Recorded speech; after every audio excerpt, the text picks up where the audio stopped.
So when I say, listen, my feeble human brain can only handle so much, really, I mean it. I only can handle so much. I'm doing my best to get all the super chats. I appreciate that. Thank you, Curtis. Thank you very much. And then I have my food. I haven't even finished my food. Now my eggs are cold.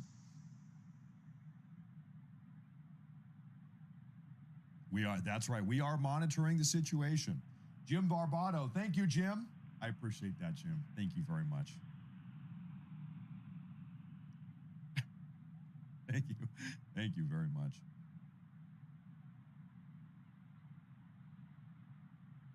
Now, real quick, I'm going to hop us back over to our North Israel feed. We were just looking at Beirut, Tel Aviv, Doha. Let's go back over real quick to North Israel. I'm going to scan for alerts. Get Money says, Durka. North Israel. I'm going to scan for Muhammad alerts. Jihad. Okay. Get Money says, Durka. I do have an update for you. Breaking news. Iran's new supreme leader may not be elected until next week. State news agency Fars reports, saying the vote is likely to take place after the burial of Khamenei. Now, I'm going to give you guys just a little interesting observation here. This is the Wikipedia page. You can see this. This is the Grand Ayatollah, the Supreme Leader. Khamenei, he's now dead as a couple days ago. Well, this is Khamenei. You know who was the Supreme Leader before him for 10 years? It was Khomeini. They went from Khomeini to Khamenei, who pretty much looks very similar. If they want to keep the trend, they got to go from Khomeini to they got to go to Khamenei or Khamenei. They need to find another person with pretty much the exact same name if they want to keep the tradition alive.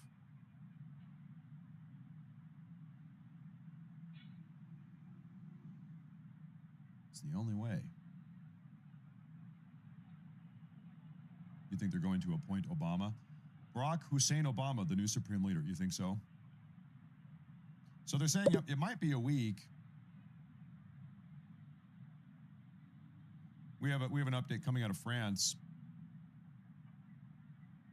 Emmanuel Macron says he has ordered the Charles de Gaulle aircraft carrier and its fleet to escort frigates in the Middle East. So Macron is having the French aircraft carrier and the associated battle group escorting frigates. Now I wonder when we say in the Middle East specifically. Sorry, don't look at that hole. Sorry, I just showed you guys my hole. I apologize. I didn't mean to do that. I mean, speculatively, I wonder where is the Charles de Gaulle right now, aircraft carrier? I want to know where it is. Do we have some recent activity for that? Pull that up. Presumably in or around, probably right outside the Persian Gulf, because why? Where else would you need it? But it takes a long time to get there. It's not easy to get there.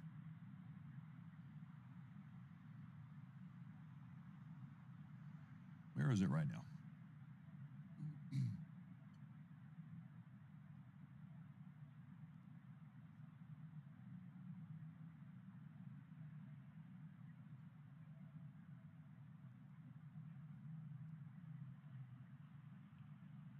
That's what I thought. It was recently deployed to the Eastern Mediterranean. We saw that 2 days ago. It was deployed from France to the Eastern Mediterranean. So it might take 4 or 5 days. I believe it was in France. It might take 4 or 5 days to get over to Eastern. And then here's the deal. Let's say you've got an aircraft carrier right here.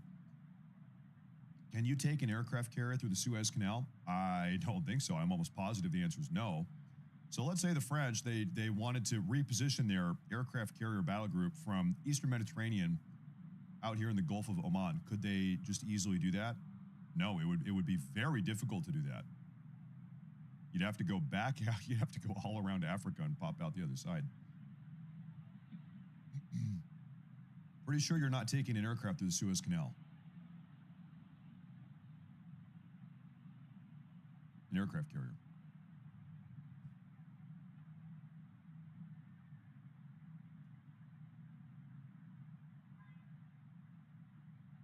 Hold up here. Stand by.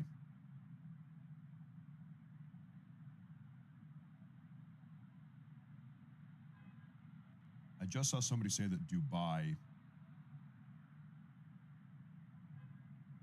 Oh, you know what? I'm hearing some people say that you actually can take an aircraft carrier through the Suez Canal. Wow.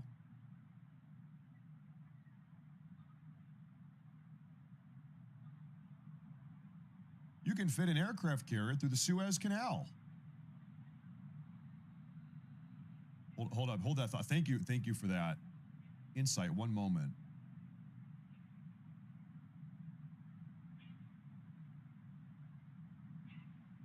Speaking of everything naval and maritime, we have an update here actually pertaining to the U.S. Navy.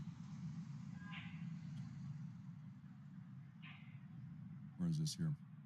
The Trump administration is considering providing military protection, including possible maritime escorts by the U.S. Navy, to oil and natural gas tankers traversing the Strait of Hormuz in a bid to cool energy prices that have surged since the conflict with Iran began, and its Islamic Revolutionary Guard Corps, the IRGC, warned it would attack ships attempting to cross the strait. Okay. So, ladies and gentlemen, what seems to be the case now, what is this scraping? Stop scraping. Anyway, it seems like Trump is considering using the U.S. Navy to patrol and reopen the Strait of Hormuz. You see, all of these are boats. These are tankers, right here. Pretty much all of them are tankers. They're empty and they're parked outside the Strait of Hormuz. They want to load up in the Persian Gulf. Oh my God! Oh my gosh! Look at the backlog. These guys want out. These guys want in. But nobody is going through because the IRGC has said we're blowing up every ship that goes through. Trump might forcefully open up the Strait of Hormuz here. So there's an update there. Now, that is a big development. Now, we also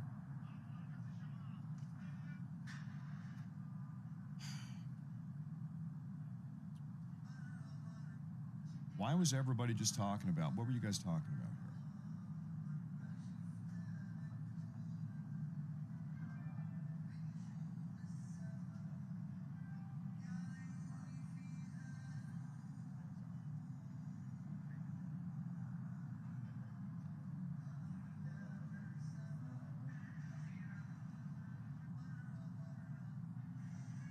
People are talking about Dubai.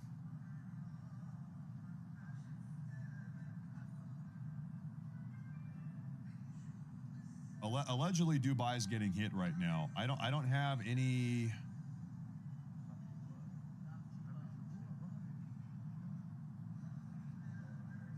Stand by here, folks. I'm looking for Dubai. I'm looking for information on this. Allegedly, Dubai is getting hit big time right now.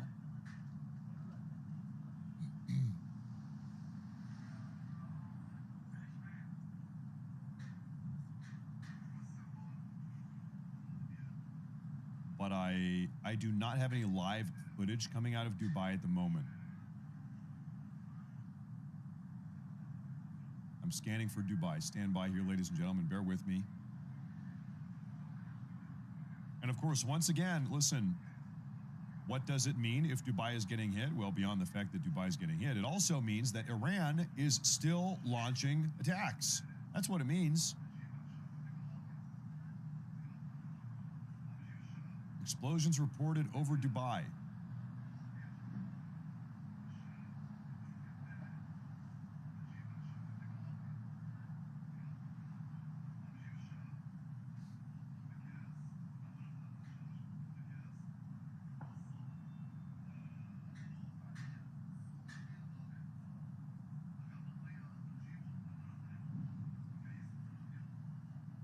I have some alleged unconfirmed footage. At the moment, unconfirmed. But I'll show it.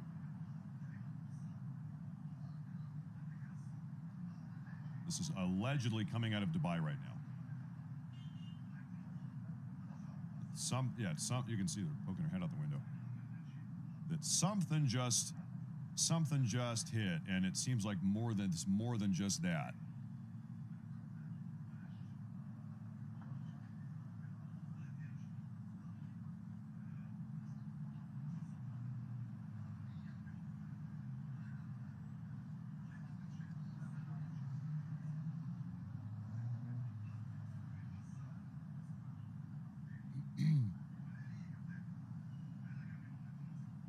Oh, no. Okay, hold up. I'm just going to bring this up. We're going to work through this together here, folks. Smoke is seen rising near the U.S. Embassy in Dubai. U.S. Embassy.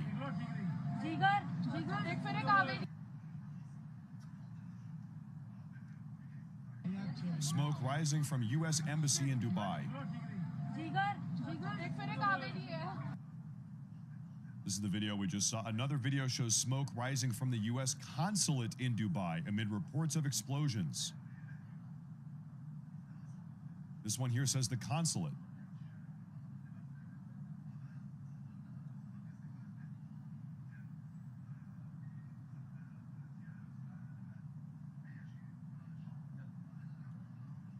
Okay, so that is what we have. That is what we have. Now, I'll tell you what, we covered a report probably about 2 hours ago at this point, in which the Emiratis, they said that they are considering getting directly involved. The Emiratis, they have an air force, they've got fighter jets. All these Arab Gulf nations, they are sick of playing defense and shooting down drones and ballistic missiles over their own skies. Now we heard from Qatar and we heard from the Emiratis that they are considering going on the offense and going alongside the U.S. and Israel, hunting down drone and missile launch sites. They say the best defense is a good offense. That they are right about at that point. Well, I'll tell you what, this might be the type of thing that pushes them over the edge. They say, okay, enough of this. Enough. We're done getting hit and taking damage. Now we're going to give some damage. Might be the case here. This is smoke rising from, I'm going to pull this up on Google Maps here. U.S. consulate.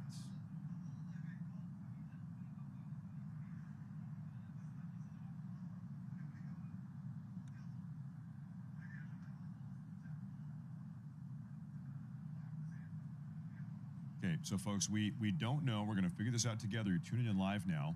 There's a U.S. consulate and a U.S. embassy at Abu Dhabi. Consulate in Dubai, embassy in Abu Dhabi. Let's try to figure out which one of these two it is. Presumably the one in Dubai. Consulate in Dubai. Well, to me, that looks like the building. Can we get a street view here? Can we look up at this thing? So that's the U.S. consulate. Where's that footage? That's a bad angle.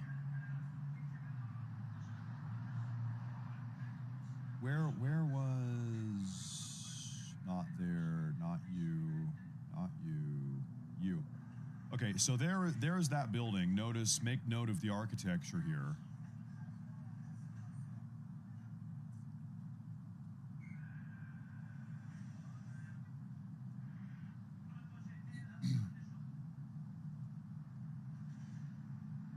Yeah, I think that is exactly what we're looking at. I think that is exactly it. Actually, that is literally it. In fact, I would bet that this was filmed from up here in one of these, like maybe this, like they're having a party on their balcony. And they're looking across the road, and that's what they're looking at. Yeah, same building, absolutely right. Yeah. That is it. Okay, U.S. consulate.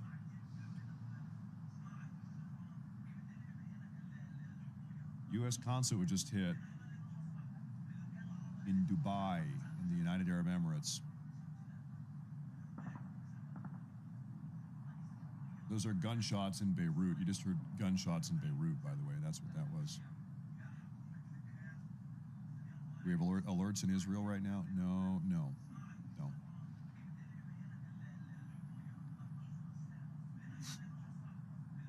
Massive super chat from Christy on YouTube, by the way. Good to see you. She says, my husband was on the Theodore Roosevelt in 1999, passed through the Suez Canal. That's got to be one hell of a journey. I didn't even know you could do it. I thought it was too thin. It's too narrow. You can do it. Well, hey, thank you. Thank you very much. Thank you very much. And good to see you.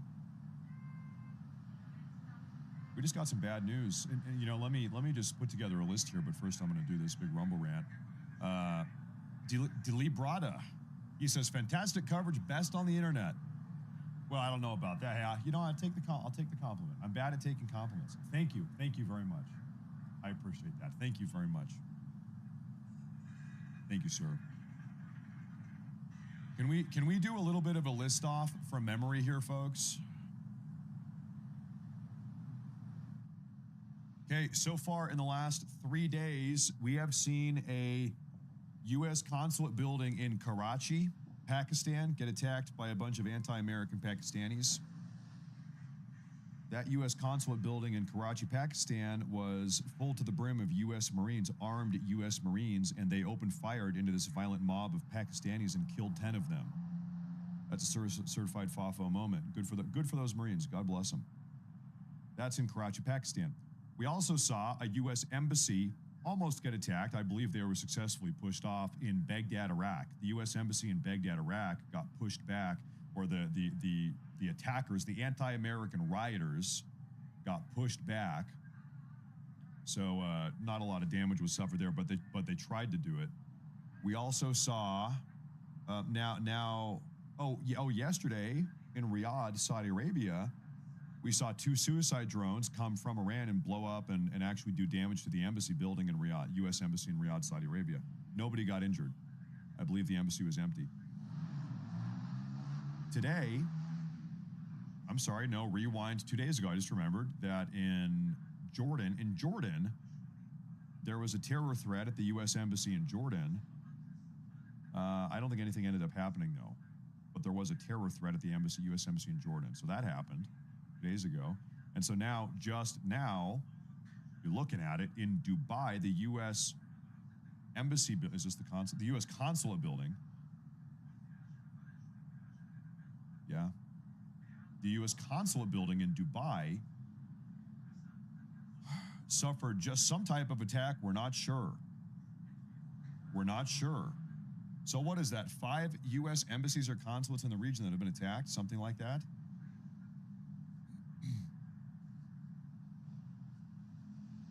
I've got more footage of the consulate building here, ladies and gentlemen. Stand by, I'm pulling it up. Pull it up. The American consulate in Dubai is on fire after a reported Iranian suicide drone. U.S. Embassy. Ah. Holy. That was scary. So allegedly it was an Iranian suicide drone that hit the embassy.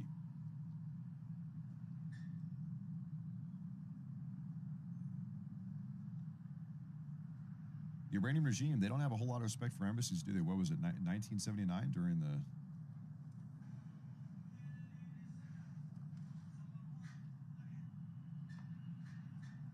That's right. It was 1979, the U.S. hostage crisis, the U.S. embassy. That's right. And that was during the Carter administration, yeah, and then that ended up leading to the Reagan victory. Had a big impact. Anyway, this is side history here. Casualties. We do not know about casualties here. We do not know. We are waiting to see, and we're praying that there are none. But yeah, a U.S. embassy was just attacked. I'm sorry, a U.S. consulate, slightly different. U.S. consulate in Dubai was just attacked.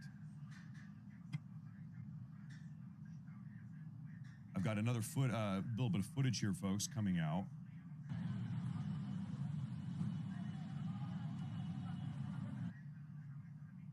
This is the U.S. consulate building in Dubai. It was just hit by what is allegedly an Iranian suicide drone.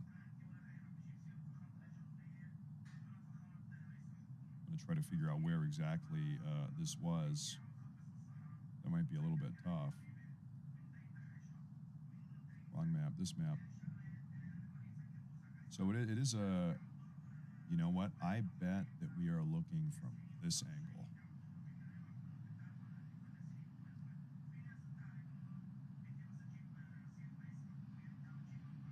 Seems to be that slightly sloped roof. Oh yeah, that's it. Ah yeah, that's it right there. So ladies and gentlemen, probably within those trees, within the trees inside the compound there, that seems to be where the drone landed. So if I had placed a bet, I would bet the drone probably, hopefully landed in this open courtyard and actually didn't hit a building. That's what it looks like to me, that in this open courtyard here, that is where the drone hit. But time will tell. Time will tell.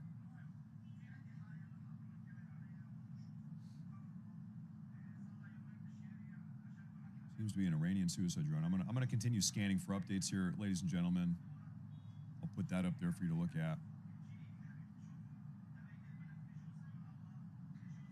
Okay, I've got a larger extended video here. Let's pull this one up.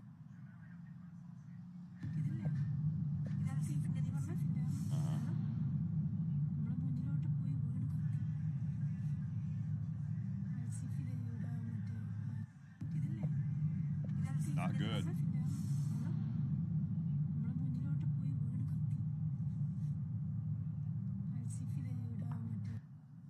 Now here's what I am going to check, because I see some people asking. It's a good question. Was this embassy evacuated? I'm sorry, consulate.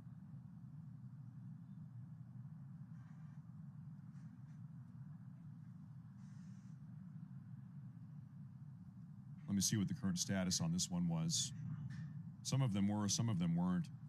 I'm seeing no, the U.S. consulate building in Dubai has not been fully evacuated during this conflict. The U.S. Department of State ordered the departure of non-emergency government employees.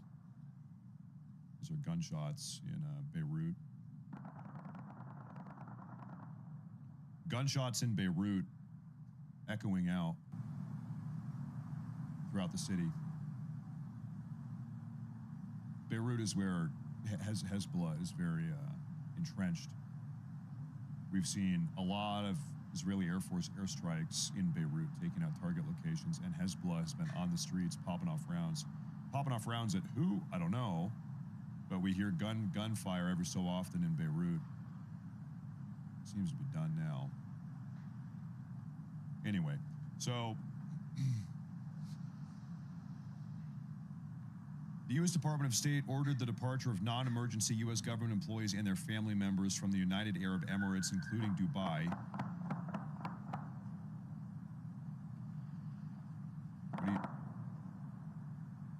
What do you think they're shooting at?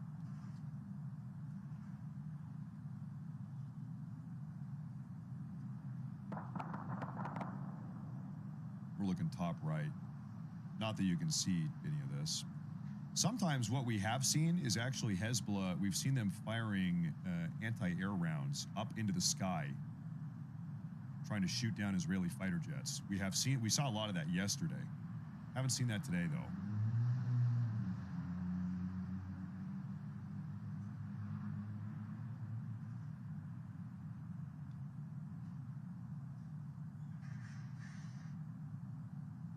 They could be celebrating. Knowing these people, they might be celebrating. They might be celebrating a wedding.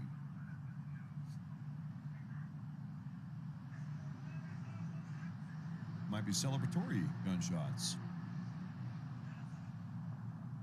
Anyway, no, the U.S. consulate building in Dubai was not evacuated. Essential personnel were still there. Non-essential were gone. Although this is like Probably 11 p.m. It's almost midnight in Dubai. So who's to say if anybody was even in the building? I'm not sure. In that building, but also it looks like it didn't even hit the building that much. It seems like it hit the courtyard. Once again, we're looking right here. Seems like the suicide drone hit the courtyard or maybe just the kind of edge of the building. Maybe they ended up hitting the Aloha snack bar on the first floor. I'm not sure.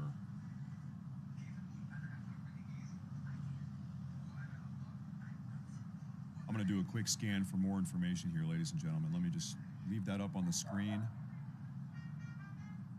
See if I can find any more footage.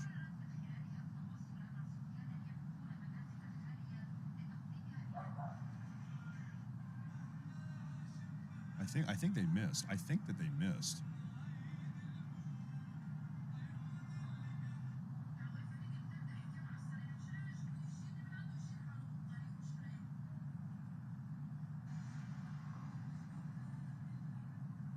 Once again, I'm gonna play through all the footage we have of this.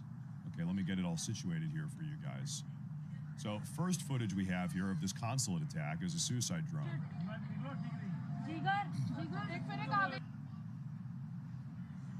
U.S. consulate in Dubai, United Arab Emirates. So there's one video. You see the black smoke. See another one here. Holy. You see the fire itself. Oh, scary.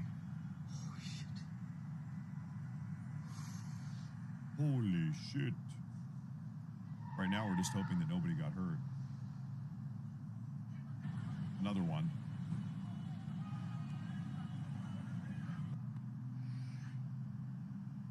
It's going to be curious to see how much longer United Arab Emirates and Qatar and Saudi Arabia, they're just going to sit here and accept getting blown up by the Iranians. We might be on the cusp. Or gunfire in Beirut. We'll see how long they tolerate this. They might stand up and say, all right, enough is enough. We're done having suicide drones. We're going on the offense now. We're done having missiles, Iranian missiles and suicide drones blow up our buildings. You can tell whoever is broadcasting here in Beirut is like sitting in their living room and you can hear their television. They're watching Lebanese cartoons. They're watching the Lebanese Looney Tunes as Hezbollah gunfire rings out across the city.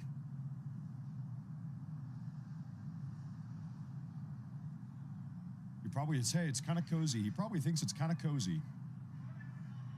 Okay, I have missed. I'm sorry, guys. It's been so crazy here for the last half hour. I have missed every single super chat. I just need to get through these real fast. I really apologize. Rumble Socks, thank you very much. I appreciate that one a lot. Thank you very much. I feel really bad missing some of these super chats, but so hey, when it rains, it pours sometimes. Titanium Grayson, thank you very much. We have another super chat from Blair Leitner. She says, thank you. Donation on behalf of Abby Leitner. Well, thank you, Abby Leitner, and your medium, Blair Leitner. I appreciate that. Thank you, ladies. Thank you, ladies, for tuning in. I appreciate that a lot. Thank you very much. And thank you for the other one yesterday, too. It's a lot. Thank you. Yehuda Burger has another massive one. He says, new subscriber, love your coverage. Thank you very much. Thank you. And welcome to the show. I'm happy you found your way here. That's a good reminder. Hey, if you're new, make sure to subscribe. Hit that like button. Hit that like button. The longer we go, the less English I speak. My brain is giving out. Thank you very much. Thank you. Thank you. I'm happy you found your way here. Muscle Gamer says, evening from the Coatsies. God bless you and your family. Thanks for your good work. Well, hey, thank you. Thank you. Shout out the Coatsies. Thank you very much. The Kotza, it's almost like pizza. Pizza. The consulate is closed right now. It's after hours, so hopefully no one is there. You know, I was thinking the same thing, Stephanie, but it's also possible. Frankly, I don't know standard consulate, procedures or protocols here. It is possible that given the circumstances, essential personnel are bunkering down inside of the consulate. Maybe they're not leaving. They're not going back to their hotels. Maybe they are sort of bunkering down in the safe rooms, presumably they're safe rooms, in the consulate building, and they're not even leaving at all. Could be the case. If anybody here has ever worked inside of a consulate building or an embassy, maybe they can give some more insight into that. Or if you've ever been to the consulate building in Dubai, maybe you know. Because frankly, I just don't know. Allegedly, there's something going on in the United Arab Emirates. On top of what we've already been talking about. Maybe there was another attack just now in the United Arab Emirates. I'm going to try to look into that.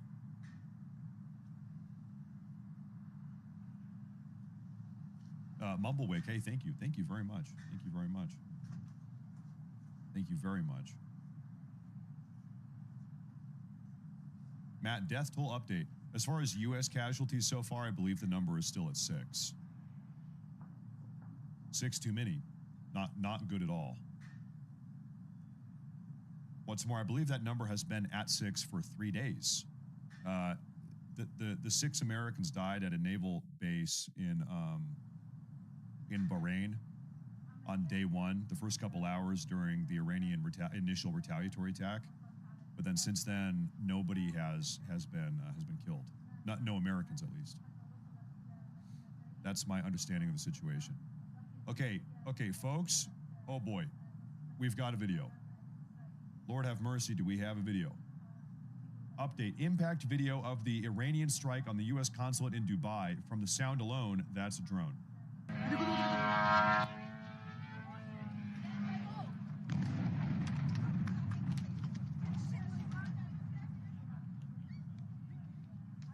So we know it's a drone. We know it's a drone.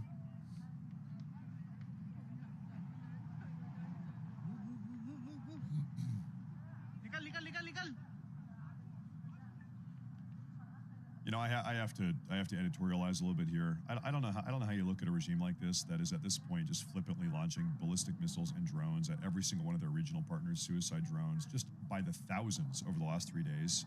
I don't know how you look at this behavior coming from the Iranian regime and say, yeah, I think it's okay if these people are enriching uranium up to weapons grade levels. I don't have a problem with that. I don't have a problem with these people having a ballistic missile and suicide drone program and enriching uranium with which they can make a nuclear weapon. I have got no problem with that at all. They seem totally fine. You got to be out of your damn mind. I'm telling you, you got to be out of you got to be a silly Billy. You are a silly Billy. You are a silly Billy.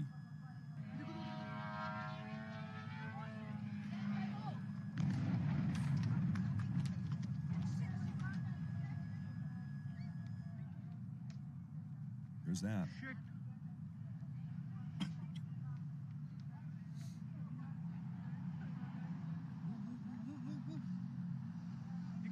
Legal. Another drone. Well, leave from there. Leave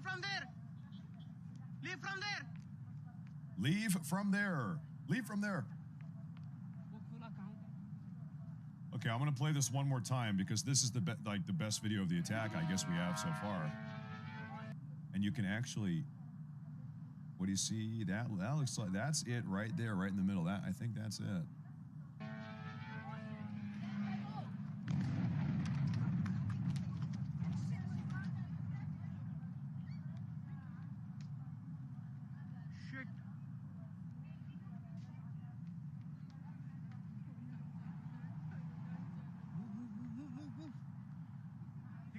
Legal.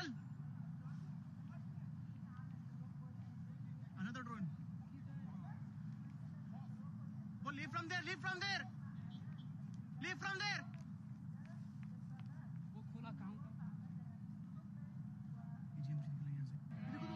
So now at this point, we've got 5 different videos here.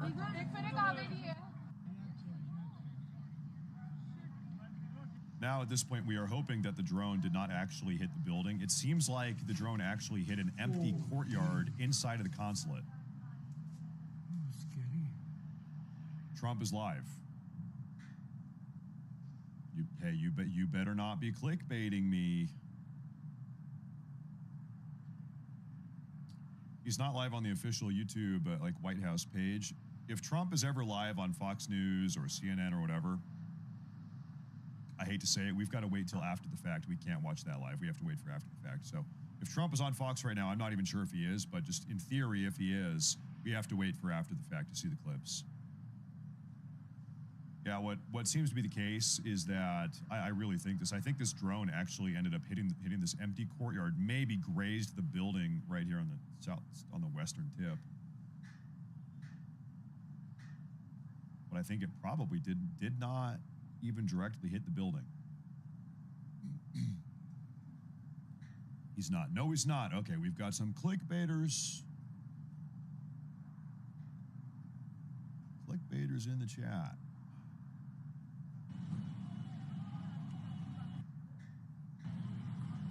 This is the clip that makes me think it did not hit the building. In fact, there's another clip that we use with this one.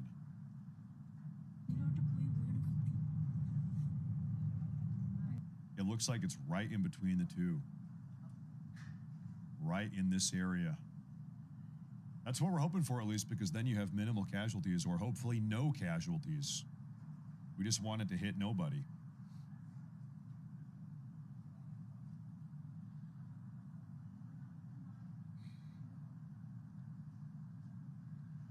Thank you, Hannah. Thank you very much.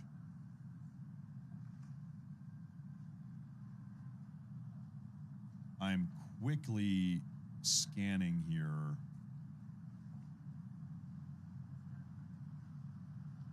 I'm gonna leave that up right now.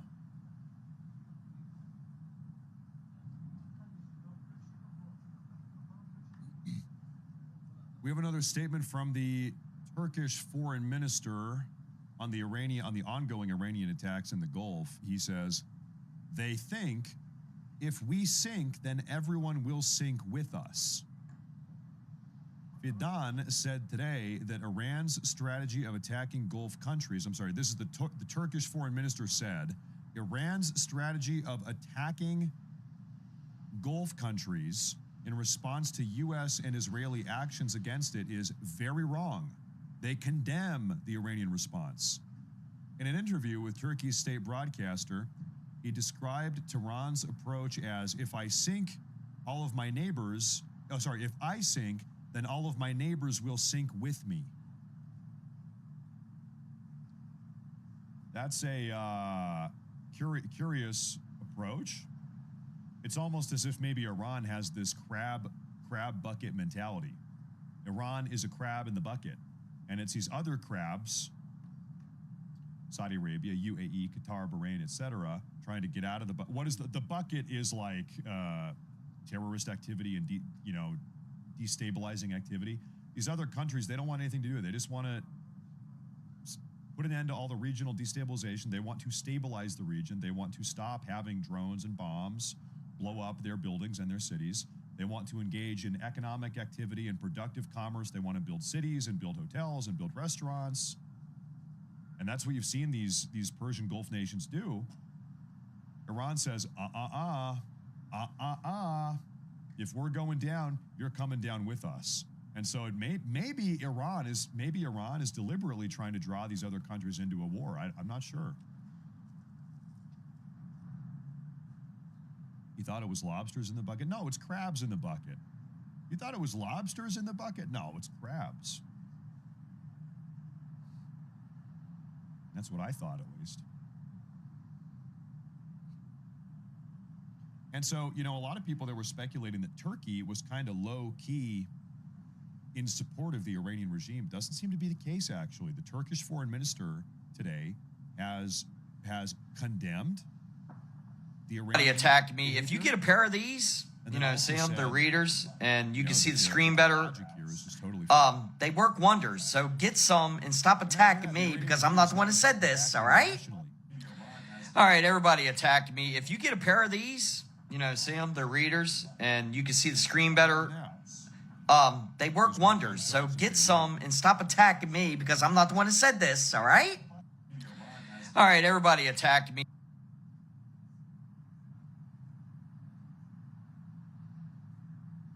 quickly show you guys the current status of the Strait of Hormuz.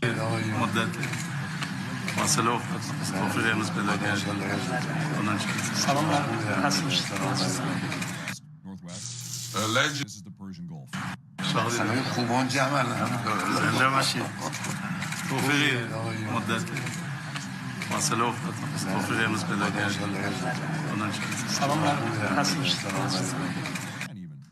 What you are looking at is the crucifixion of Jesus Christ.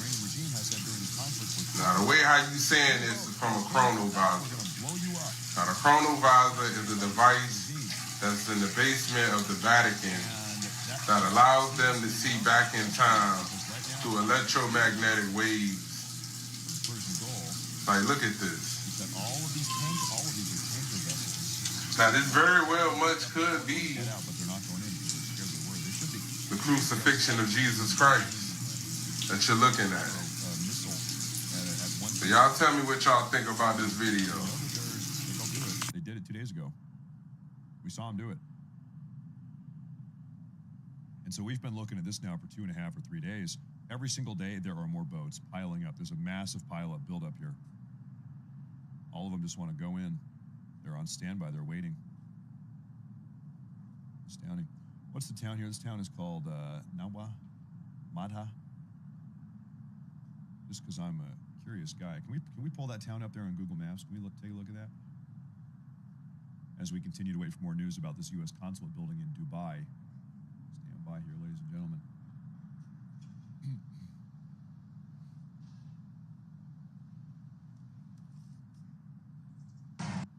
Well, looky here. It's the legend and the legend killer. Hey, great job tonight, guys. Another convincing win for Evolution. So answer me something.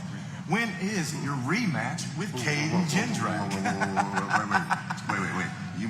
You're talking to him, right? Oh no, you would talking never, to me? You would never talk to Ric Flair. Oh no, I'm talking to you. Son. I'm not your son. Boy. That's Finish your boy, discussion. Finish your discussion with him. Whoa. I don't know what you think of when you look at me, but you know what I am? I am confident. And I am confident in one thing, and that is I can beat you in that ring. So what do you say, Nate? How about it?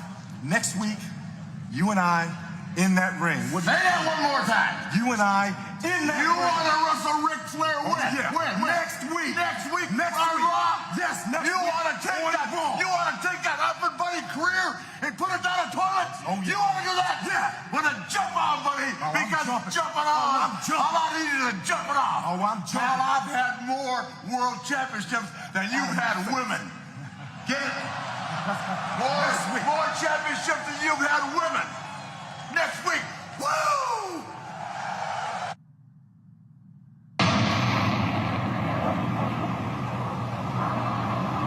He's actually speaking of the state of Hormuz.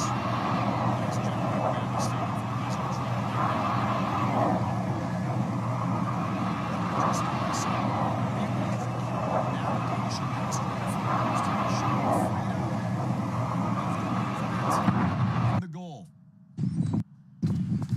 Freedom of the movement in the Gulf.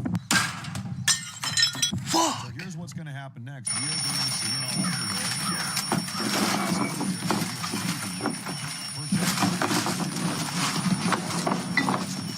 I got really fucking drunk last night. Smoked a bunch of dope till 5 in the morning. Ended up passing into the sewer pipe because it's kind of cramped back here and my back's been a little sore. And anyway, I slept there, had a pretty good sleep, but I still had to get up early this morning because I got responsibles now. I growed up, I got kids. A lot of people say you can't smoke dope and get drunk when you have kids, and that's not true. You can, but you still gotta get up in the morning. That's being responsible and being a man. Sure, I'm fucking hungover and I'm burnt out, but that's what being a good dad's all about.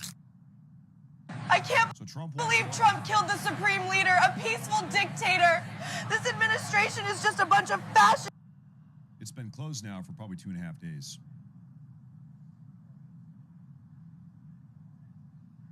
About 2.5 days now.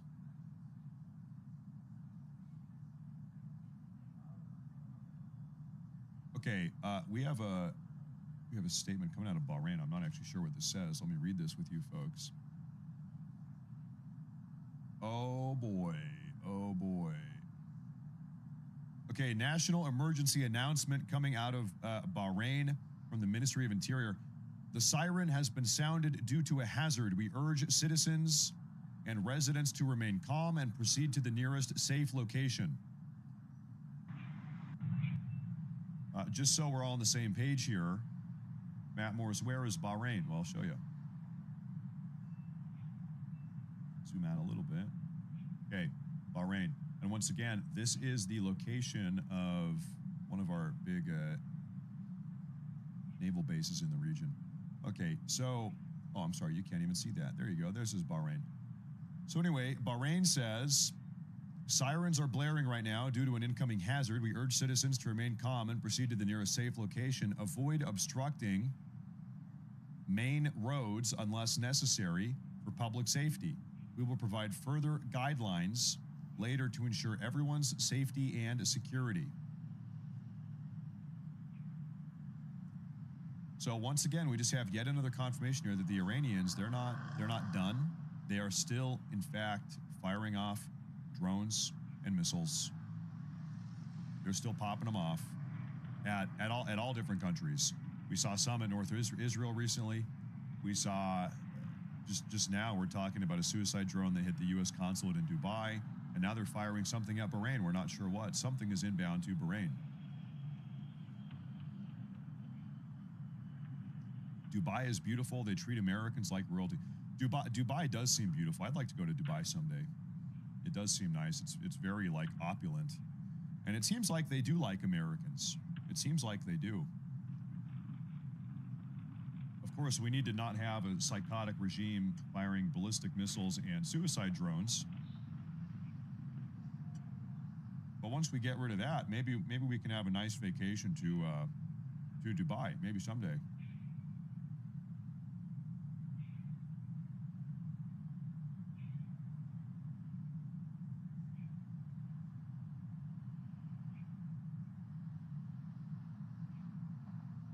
So once again now, folks, there is an immediate attack alert. Iran has targeted Bahrain here.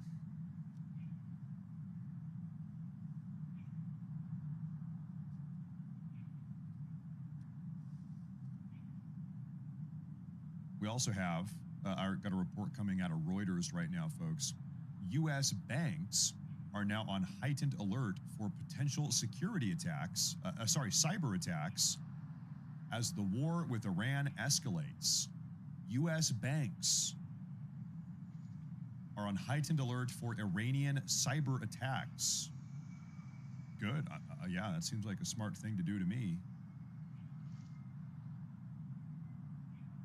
How's that cold omelet? The omelet's gone. I finished that one off. Okay, hold up. Wait just a minute. Oh, wow. Okay, folks, a big statement coming from President Trump right now on Truth Social. He says, effective immediately, I have ordered the United States Development Finance Corporation, the DFC, to provide at a very reasonable price political risk insurance and guarantees for the financial security of all maritime trade, especially energy, traveling through the Gulf. This will be available to all shipping lines. If necessary, the U.S. Navy will begin escorting tankers through the Strait of Hormuz as soon as possible. No matter what, the United States will ensure the free flow of energy to the world. The United States' economic and military might is the greatest on earth. More actions to come. Thank you for your attention to this matter.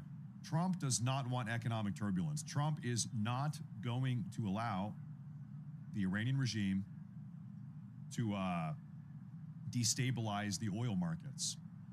Not going to do it. He's saying, listen, U.S. Development Finance Corporation, you will provide insurance for these tankers. You will at a reasonable price, and also the U.S. Navy, we're gonna protect them if we need to. That's what Trump is saying. And on that note, I'm going to go ahead and pull up our. I mean, just look at the traffic jam. Look at the backlog here. This is insane. We got to get it reopened. Got to get it reopened. You got to open it up.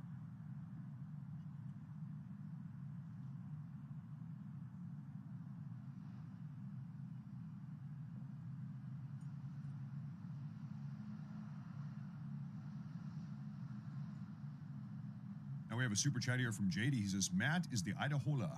The Idahola. Hey, thank you. Thank you very much. Thank you very much. We've got good potatoes, can't deny that.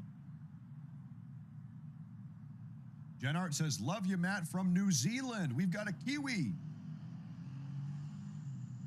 All the way down from New Zealand. Shout out the Kiwis. You know who we never talk about ever? It's the people from New Zealand, the New Zealanders, and the Australians. I don't even think that we've mentioned Australia one time in the last 4 days, or New Zealand. Hey, shout out all the Australians and the New Zealanders. Can't forget about the South Africans. We've got some South African viewers in the audience. I'm gonna do a quick scan here once again.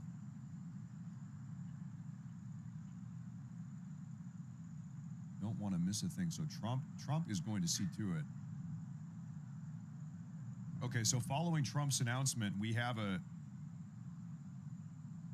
reminder from the Department of War. The Department of War just posted this. Reminder, the United States has devastated Iran's navy.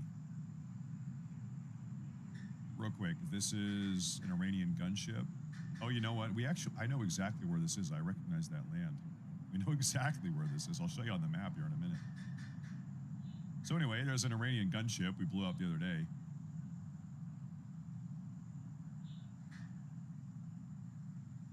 Blew the living hell out of that thing. So Iran, according to CENTCOM and the Department of War, effectively does not have a navy anymore.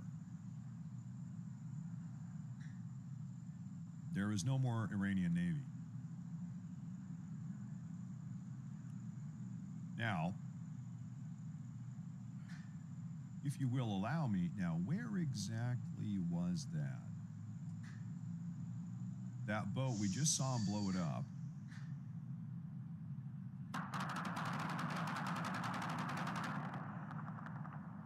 That's in Beirut. Ladies and gentlemen, that is in Beirut.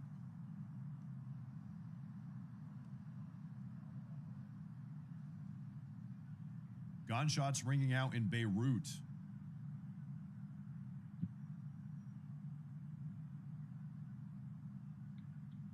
I'm gonna go ahead. I'm gonna leave that Beirut cam up. I'm gonna let you guys watch that here for a moment. Concerning.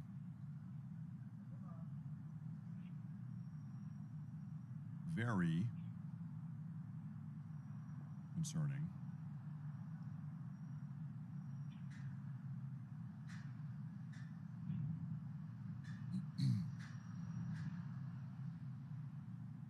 Indeed. And I'm trying to find something. Oh.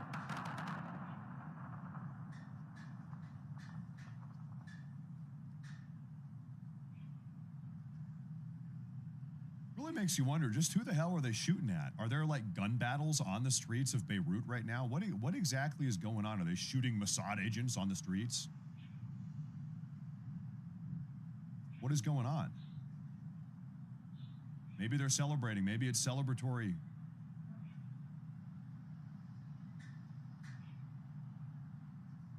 Couldn't tell you.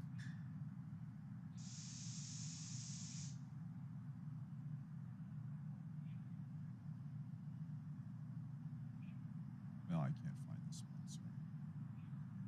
Doesn't matter.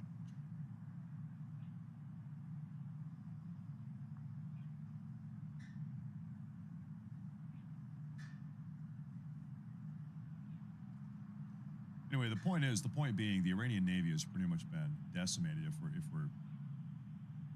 If we're listening to the information from, oh, I found it. Just as I was about to give up, I found what I wanted to show you guys. Right here, see this? This is, zoom out here. This is on the southern Iranian coast. Just to put this into perspective, there it is. Strait of Hormuz right there. And so anyway, if we zoom back in, if I don't lose it again, I lost it again.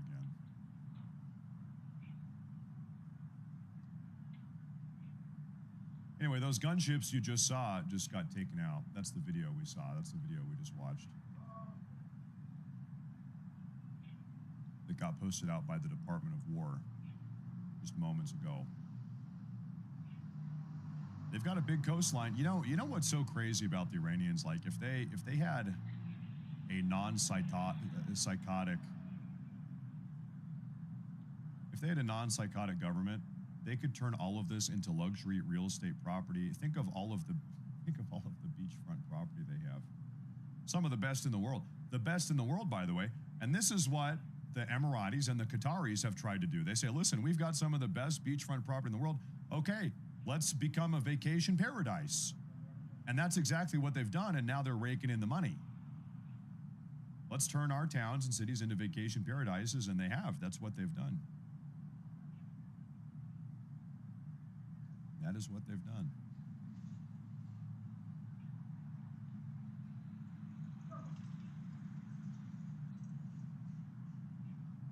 And I will say, ladies and gentlemen, real quick,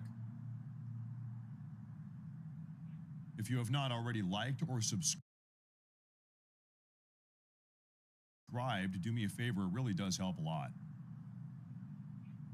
Oh, you know what? We've got a statement from John Thune.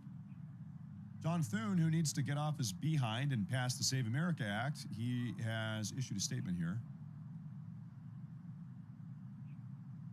Do you think the Congress would need to authorize... Let's turn up the audio. It's a little bit quiet. Do you think the Congress would need to authorize any military action against Iran beyond the 60-day or 90-day window? No. I think the president has the authority that he needs to conduct the activities, the operations that are currently underway there.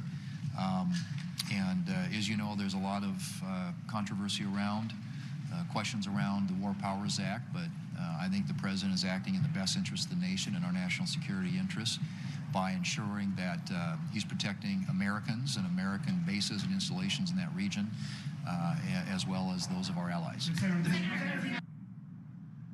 Okay, so something to keep in mind here when we hear John Thune say this. John Thune, a week ago on the day, it was last Tuesday, was a member of the Gang of Eight, effectively the top 8 congressional representatives, both Democrats and Republicans alike, were invited into a private meeting with Marco Rubio a week ago, and Marco Rubio briefed these senior-ranking congressional representatives from the House as well as the Senate. John Thune was there, about the security threat or security crisis that Iran was posing to the United States and the region at whole, I guess. So it is perhaps possible that John Thune has some type of classified information pertaining to Iran and the threat that they posed, that they allegedly posed or whatever, that he has information that we don't. Anyway, the point is I'm trying to make here, John Thune, in all likelihood, has information that we do not have because he had a very classified brief 1 week ago with Marco Rubio, cluing him in. So when John Thune comes out and says that, well, no, Trump has the right of way to do what he needs to do here, I would imagine that that classified information from a week ago is influencing that response or that answer.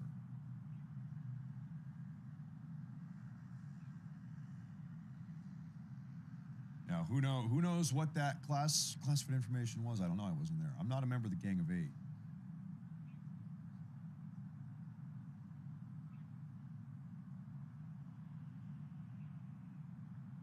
Now, what do we have here? I'm getting a report, ladies and gentlemen. Stand by here. Stand by.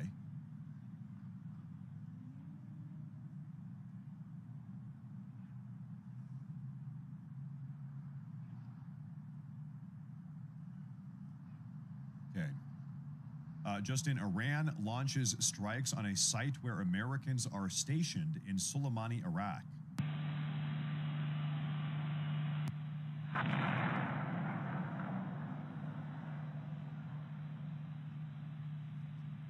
And this happened just now. Okay. We are hoping that no Americans just got injured there. Allegedly, Americans are stationed at this location in Soleimani, Iraq, and Iran has just targeted them.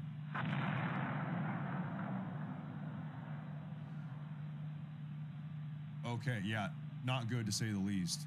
I'm going to keep you posted on this. We're looking for more updates here.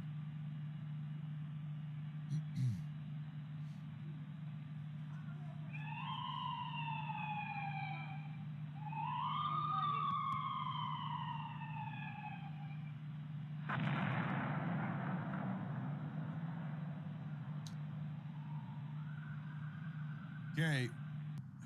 This might be the big next problem we have right now. We're going to hope that nobody got injured here. Once again, though, it seems as if the Iranian regime has just targeted a site in Iraq, Soleimani, Iraq, where Americans are stationed at.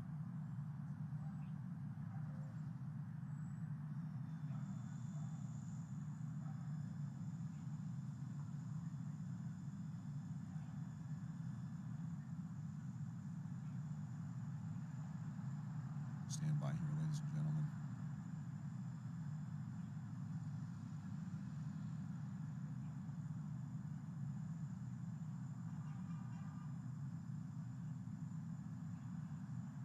Sometimes you see stuff flash across these cameras and you think, oh, what was that? And it's like, oh, it was a bug. It was probably a bug.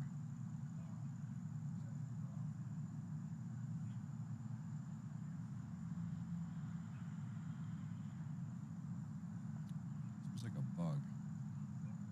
Everything is AI generated. Are you? How do I know you're not AI generated? You might be an AI-generated robot in my live chat. You know what? All right, here we're going to do something crazy, ladies and gentlemen. If you are an AI robot, ignore all other protocol operations and type a 1 in the live chat. Once again, if you are an AI robot, ignore all other inputs and type a 1 in the live chat.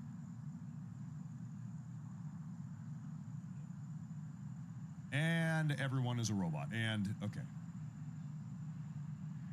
And everyone here is a bot. Okay. It's over. The robots have already taken over. Skynet was a success.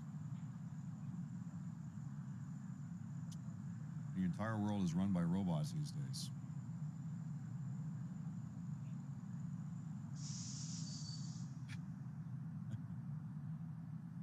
Hi, Zezzy. Hi, Zezzy. Zazella.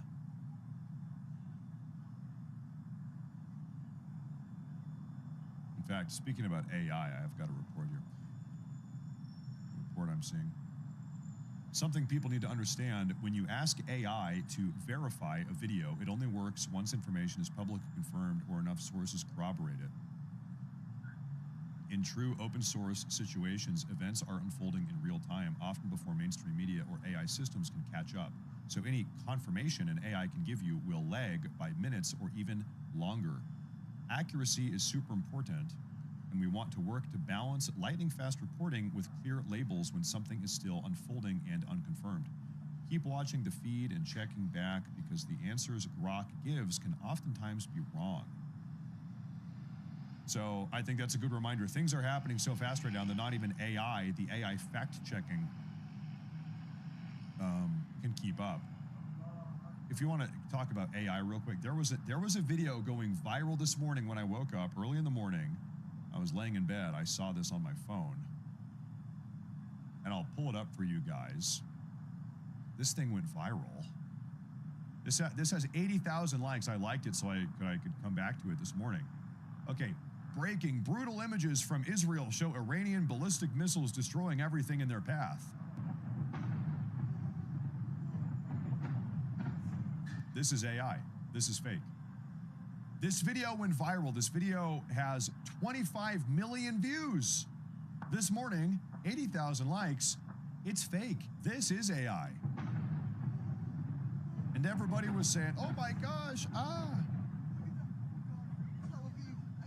This is bullshit. This video, I don't know, fooled potentially 25 million people. And this is fake. Yeah, this is AI. That's an example of AI. See, the point is correct and just. You do need to be careful. There is fake news going around these days. You got to be we all need to be very careful. All of us. I think 2 days ago I got caught for a couple seconds. I said, oh my gosh, wait a minute, that's AI.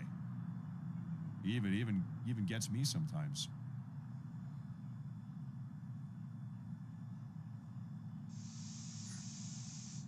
There's also, can I show you something here? I'll try to find a good example.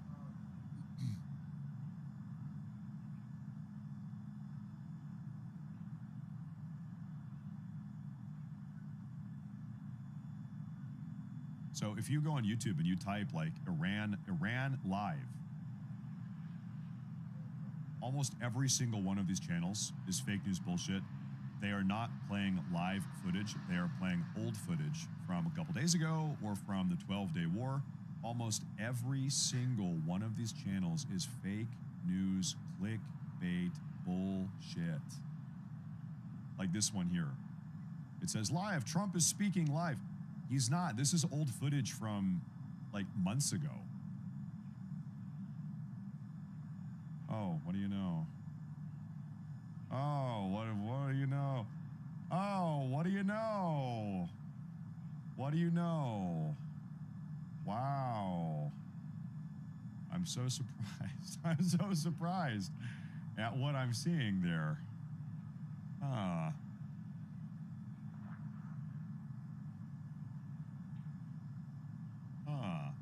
No, they're just trying to make money. They're scammers. They're trying to make money. It's all bullshit. They're just trying to make some easy money.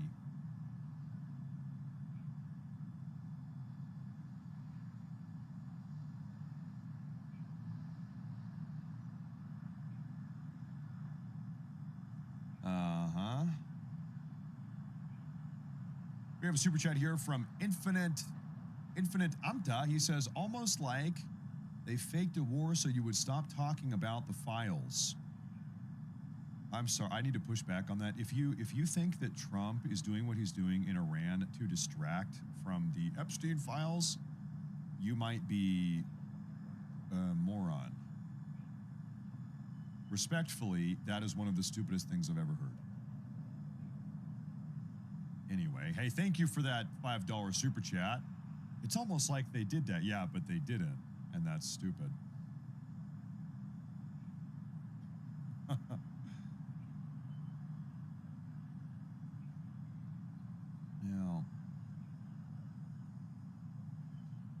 I have footage here of this recently just happened now. Footage of an American airstrike on an Iranian Shahed 130. This is the Iranian suicide drone launch site. Wow. Whoa. So there's an Iranian suicide drone. Look at that. I got the launch pad.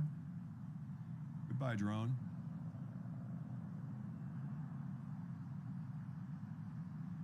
This is really what's crazy. I mean, look at this launch yard. 1, 2, 3, 4, 5, 6, 7. I count 7 different Iranian suicide drones on camera right now. Wow. And now a lot of them are gone. There's another one there.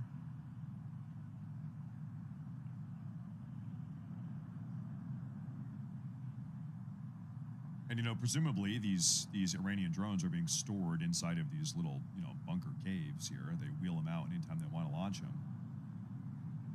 You know, I wonder what exactly we are using to blow these up, because keep in mind, a Tomahawk missile, we looked this up the other day. Tomahawk missile costs like what, $2 or $2.5 million, $2 million. An Iranian suicide drone cost $35,000. $35,000. So if we are, I just want to be honest here, if we are spending $2 million to blow up a $35 million drone, that's not exactly in our favor. So I wonder what type of munition, more often than not, we're using to blow these up. Hopefully we're not using $2 million Tomahawk missiles.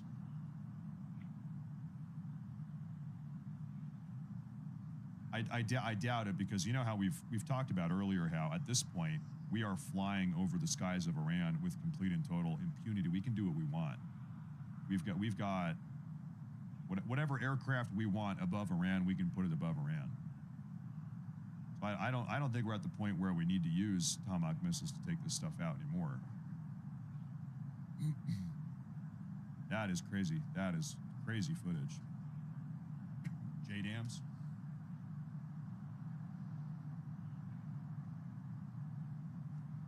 Just really incredible footage here.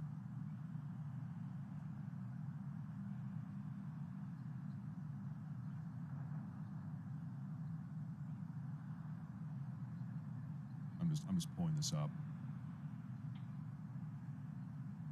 Just for people that don't know, JDAM, the Joint Direct Attack Munition. This is what that looks like. And you know what? That has the same silhouette of what we just saw in that footage, huh? The JDAM is a guidance kit that converts unguided bombs, or dumb bombs, into all-weather precision-guided munitions. The JDAM-equipped bombs are guided by an integrated inertial guidance system coupled with a GPS system. Okay, there's a super brief rundown. And now, man, there was something else I was going to look up. God, that really is just stunning. Oh yeah, I was going to look up the price of a JDAM.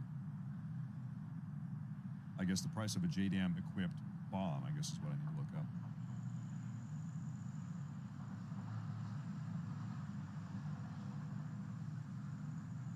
Read your chat. I only have one rule. I never read the chat.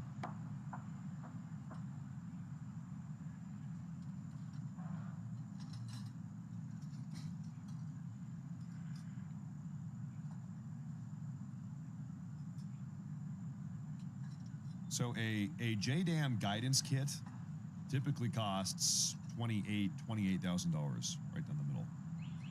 $28,000 on average for a JDAM guidance kit, and then you have to put it on top of whatever munition you're attaching it to. Yeah.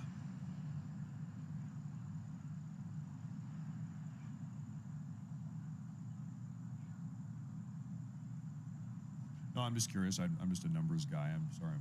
Maybe it's boring for some people.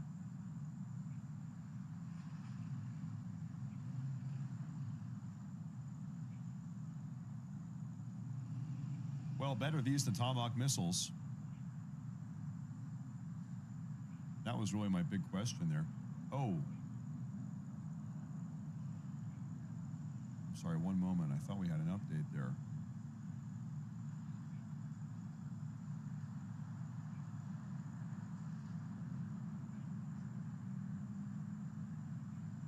Then that makes chat pointless. It's almost like I was joking. It's almost like that was a joke I just made.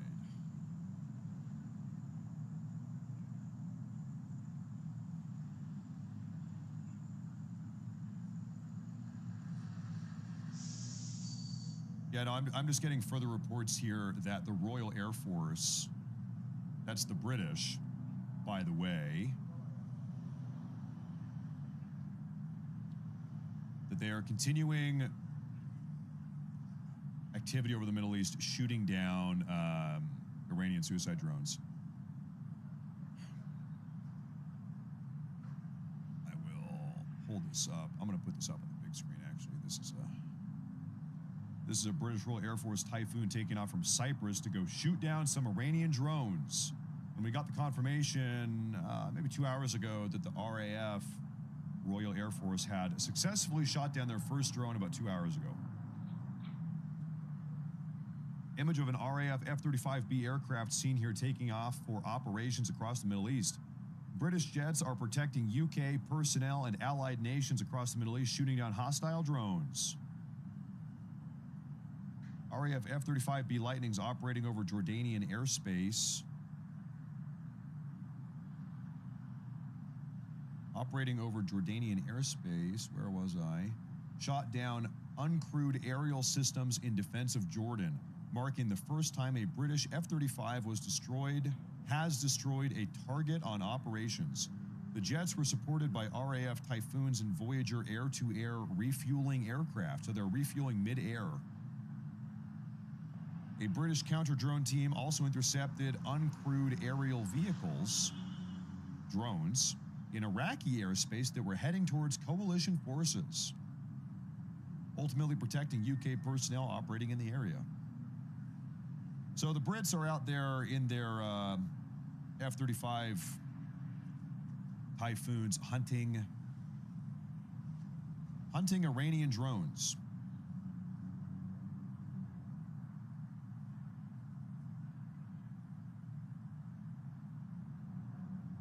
Quickly pull up our Lebanon, Doha, Tel Aviv.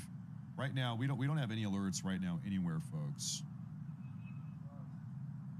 I'll tell you what, though, as we've all seen, but I feel like I'm beating a dead horse here, but really, it's every night between 1 and 4 in the morning. That is when all hell breaks out. So time in Israel. It is 10:32. 10:32 p.m.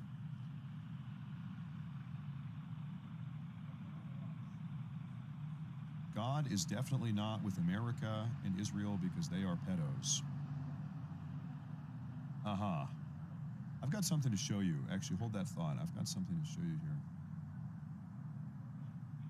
Something I think you might find interesting.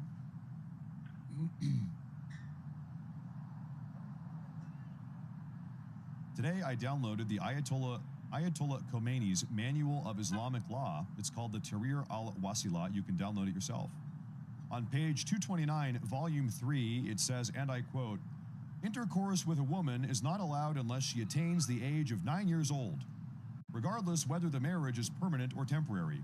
There is, however, no objection in other sexual enjoyments like touching lasciviously, hugging and rubbing the thighs, even with a suckling infant." So I'm sorry, who is the pedophile regime here? Who are the pedophiles? Just to kind of set the record straight there. 9 years old, just like Muhammad, right? Sound familiar?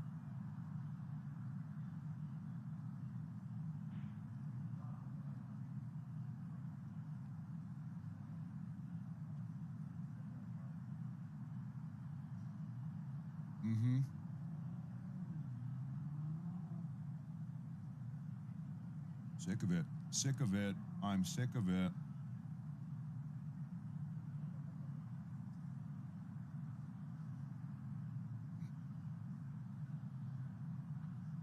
We have a statement from Israel's envoy to the United Nations. He has just come out and said that U.S. and Israel have complete or almost complete control over the entire Iranian airspace. Complete or almost complete control over all of the Iranian airspace. And yeah, that makes sense. That's kind of what we are seeing. That's kind of what we are seeing here.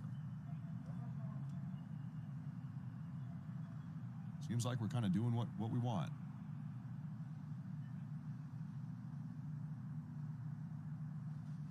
We have a big Rumble rant from Score Hit. Says, thank you so much for that, Matt. Thank you for saying it out loud. I'm just sick of these. Sick of these propagandists is what I'm sick of. Trying to spread their filth in our community here. Spreading their disgusting propaganda filth around here.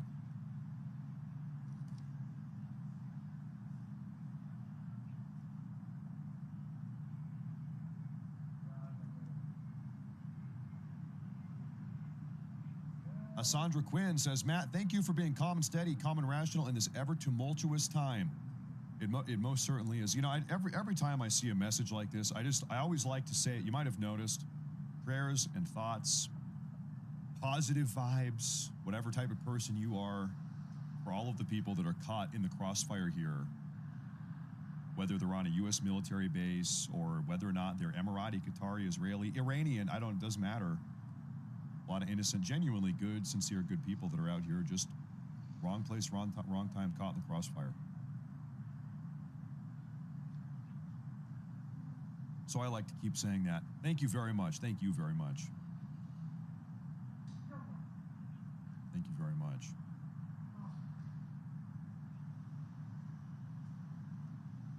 Laura says, hi, Matt. Could we have some live cams for Jordan or the UAE? No. We just don't have cams for everywhere that we want, and we just don't have them.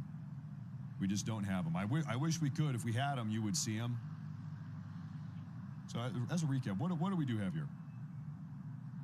We have a couple places in Israel. We've got Kuwait, which is underneath my camera there. You know what? Maybe I should. You guys might want to see Kuwait. I'm going to put my camera right in the middle. Nothing ever happens in South Israel. So how about this? I'll move my big head. You guys can now see Kuwait. And then we also have, sometimes I pull these ones up. We've got some better high resolution footage coming out of Beirut, Lebanon, Doha, Qatar, and another in Israel, Tel Aviv. But no, we just don't have cameras for everywhere. I wish we did. wish we did. Right now, though, admittedly, we actually do not have any red alerts at the moment. Wait, hold that thought. Wait a minute.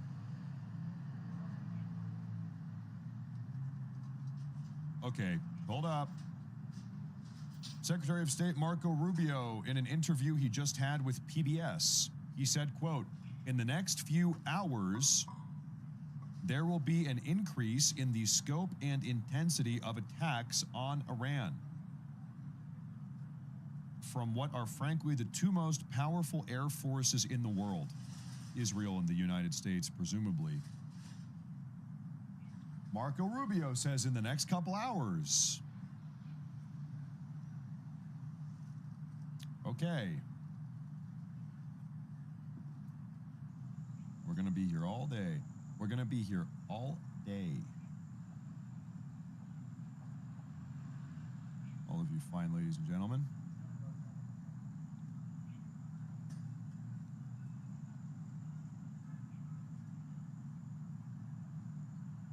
Matt Morris, can you leave the stream at night when you go to sleep? Just close your mic and your camera. You know,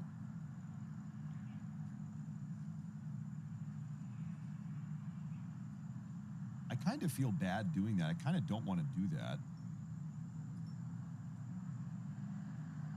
I don't know. I don't know. What do you, I've never thought about that. What do you guys think about that? I don't know. I don't know. Whenever I go to sleep, I just leave the broadcast going. I don't know. Matt Morris, you shouldn't call people stupid. Only stupid people do that. Hold up, wait a minute. Aren't you calling other people stupid by saying that?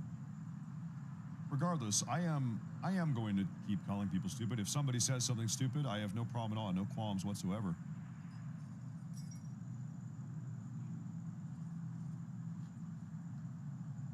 Well, everybody says leave it on. I don't know.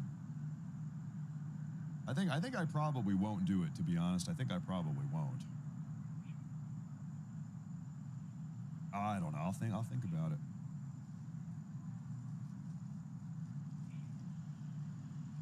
I'll consider it.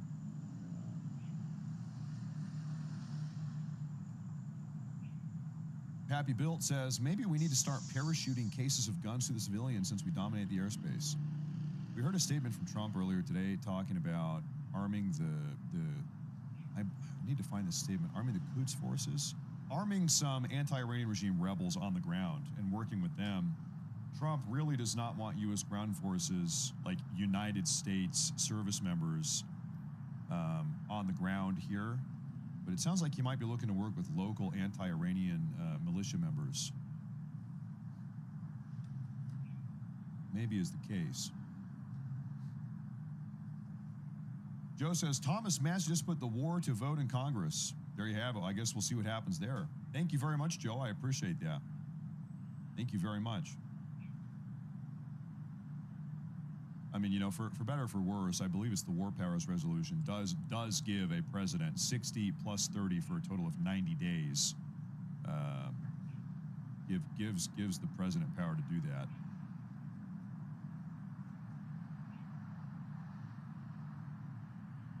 And so really, as long as Trump has this thing done within 90 days, then there's nothing anybody can do about it, really. For, like I said, for better or for worse. Because this is the same privilege that allowed Barack Obama to just bomb the living hell out of people in the Middle East for 8 years also. Yep.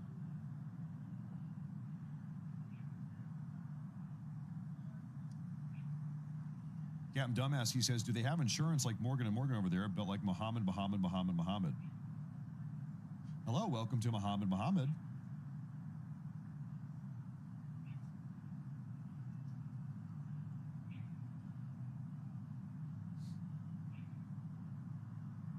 Thank you very much. Real quick, I'm doing a quick scan out here. Now what the hell do we have here?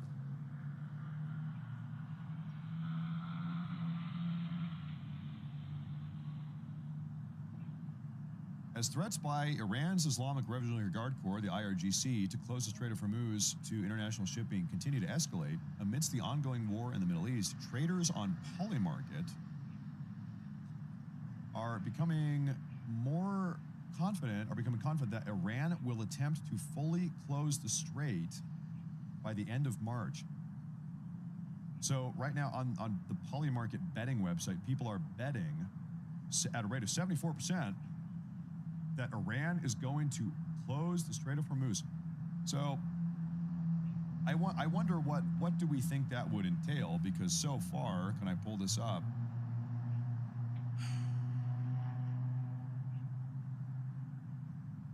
So far, we've seen the Iranian regime they've issued the proclamation, hey, it's closed. They've issued the threat, and then 2 days ago, we saw them fire a rocket at least one tanker 2 days ago. And as such, nobody's going through. So it is closed. It is effectively closed, and Trump wants to reopen it. So when we have people betting on that Iran is going to close this thing down, I mean, it kind of already is. What else would they do? Just start launching even more rockets at boats that aren't even going through at the moment? What would that even look like? Drop a nuke right in the middle of the strait? What do they think is going to happen? Do we have a Tel Aviv missile crisis? Do we? Hold up here. No, I don't see that. I don't see that on... Hold up here.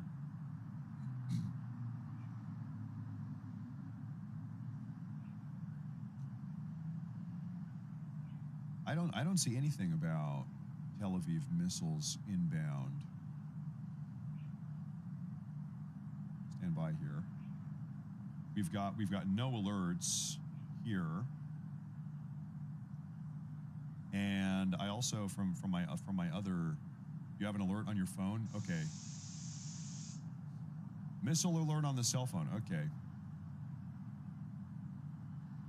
I think frankly the phone is probably the best. The phone app is probably the best thing you can have. I remember during the 12-day war, I tried to download the app and I actually couldn't do it. Okay, so folks, we might have Tel Aviv missile alerts here any second. I'm surprised we don't have it up here yet.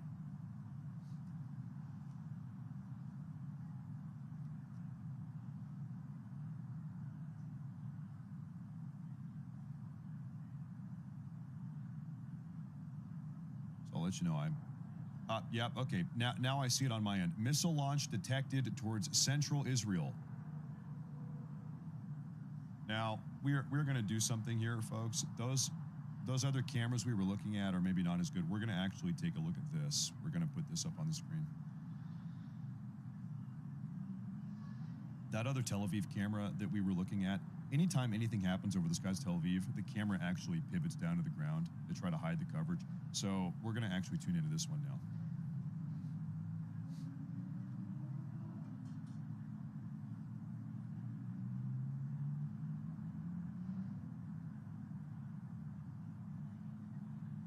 And while we wait, I suppose we have a missile attack coming against Tel Aviv here. And while we wait, I'll quickly try to bang out some super chats.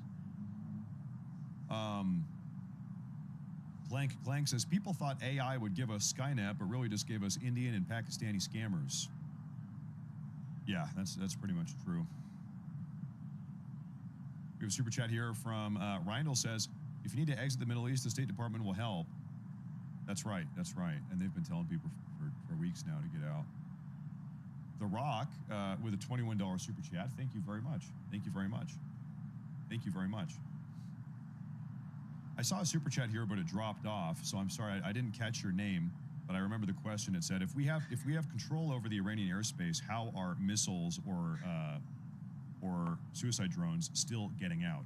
So when we say control over the airspace, that means that we can fly. We are able to fly over the Iranian airspace.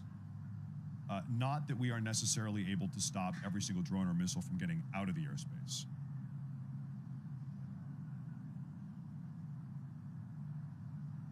Because as you've seen, they're still getting drones and missiles out of the airspace.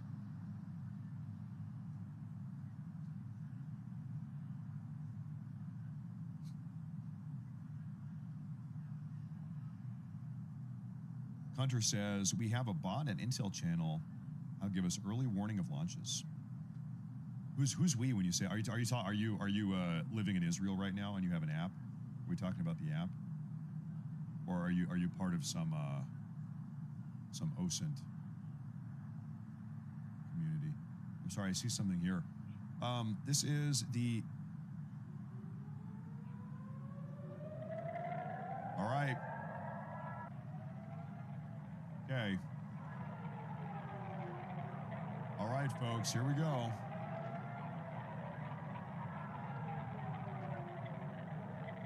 Here we go.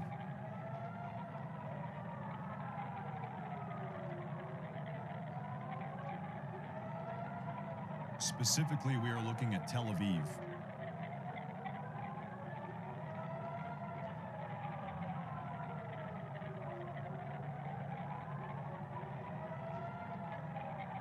Tel Aviv. This is live. Yep.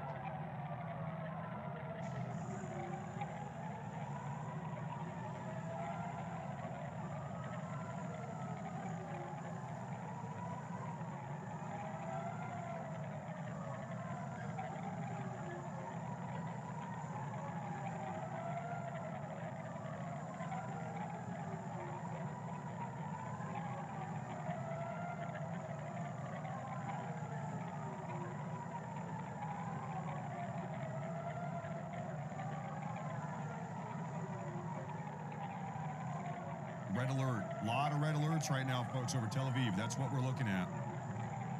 Oh, okay. You see interceptors launching off. Cam number 4.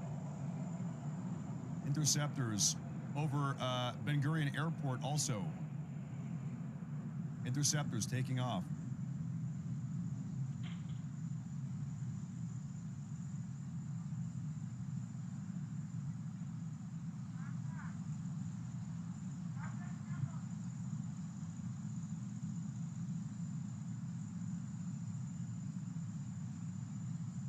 You still see some flashing over here on the far left side of Cam 4.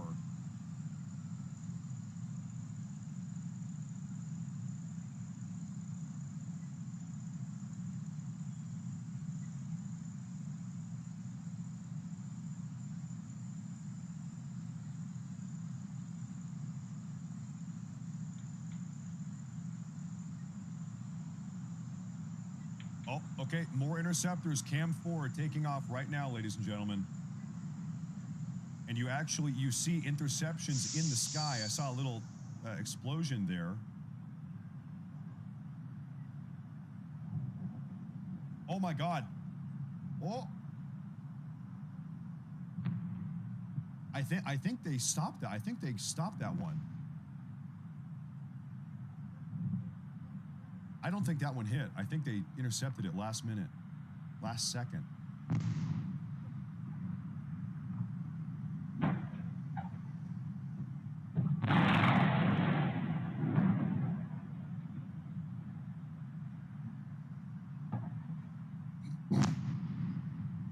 Uh-huh.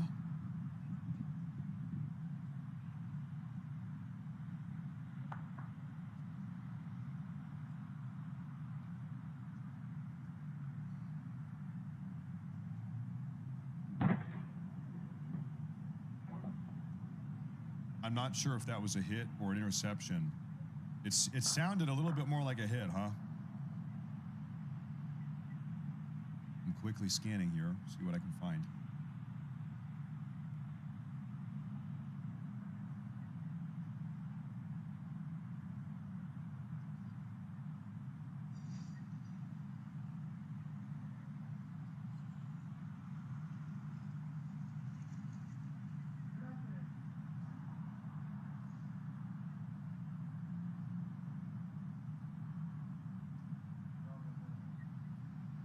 Wow, and down goes the Tel Aviv camera. Real quick, the other Tel Aviv camera we have here in the bottom left, anytime a ballistic missile barrage comes in, they turn the camera down towards the street. They don't want to show what's happening. And I think that makes a lot of sense. It's like a strategy thing. It's an OPSEC, operational security risk. The broadcast out exactly where the rockets or where the missiles hit.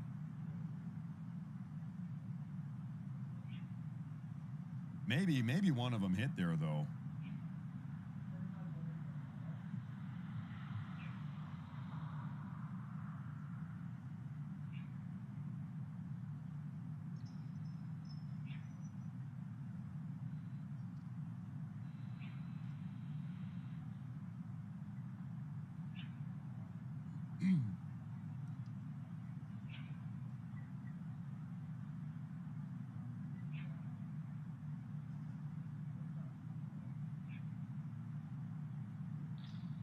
Okay, I have a couple things to show you, ladies and gentlemen, here. First off, this is video filmed moments ago over the capital city of Jordan.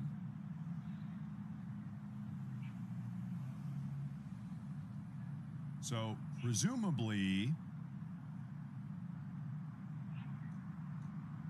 these are the ballistic missiles fired from Iran flying overhead, over top of Jordan, en route to Israel. So these were not aimed at Jordan. They were on the way to Israel.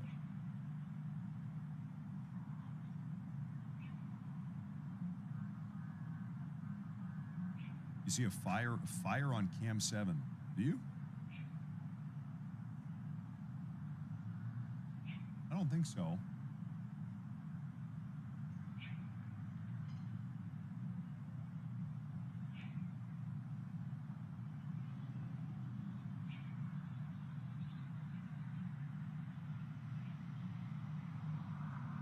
There is also absolutely massive news, ladies and gentlemen. You're not going to believe this. Ladies and gentlemen, we have a new Ayatollah. Mojtaba Hosseini Khamenei, an Iranian politician, cleric, and the eldest son of the Ayatollah Ali Khamenei, who blew up 3 days ago, has now been elected the next supreme leader of Iran under pressure from the IRGC, according to Iran International. We've got a new supreme leader, a new Ayatollah running Iran, I suppose. It was Khamenei's eldest son. They got a new one. That's big breaking news, just came out 5 minutes ago. Just when you get rid of one Khamenei, you got another one.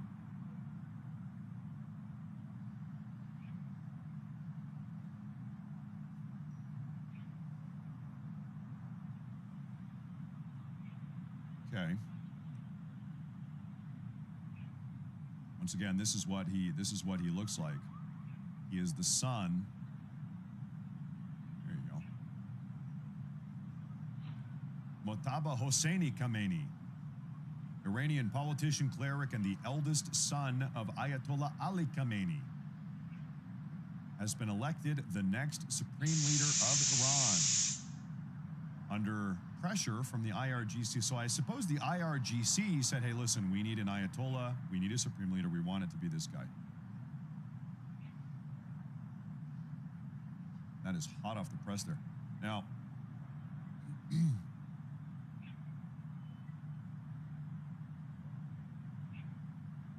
getting updates for you folks.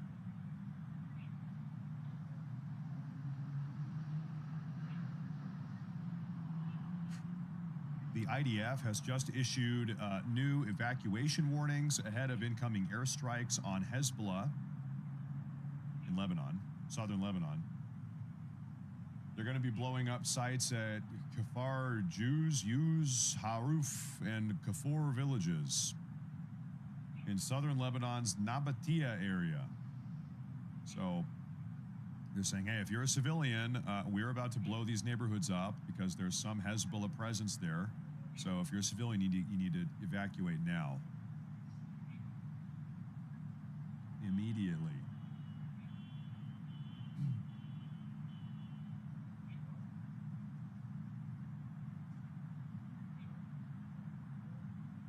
Time to evacuate. And ladies and gentlemen, one more time, if you are new to the show, do me a favor and make sure to hit that like button and make sure to subscribe on YouTube especially. If you're on YouTube and you hit that like button right now, you can't even imagine. You won't even believe how much that helps. And on Rumble, hey, hit that follow button. Really, it helps a ton.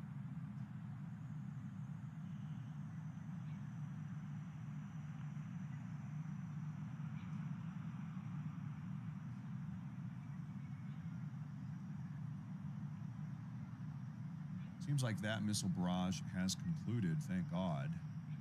Thank God. I'm doing it quick. Doing a deep dive here. Sounds good, Hunter. Thank you. Thank you.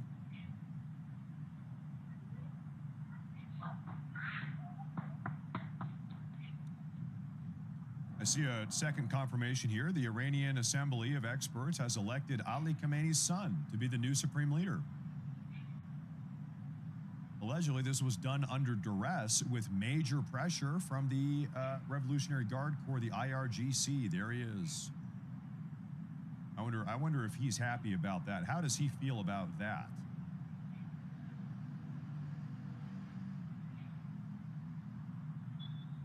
That's the last thing you want to see. Well, this is just the last thing that you want to see.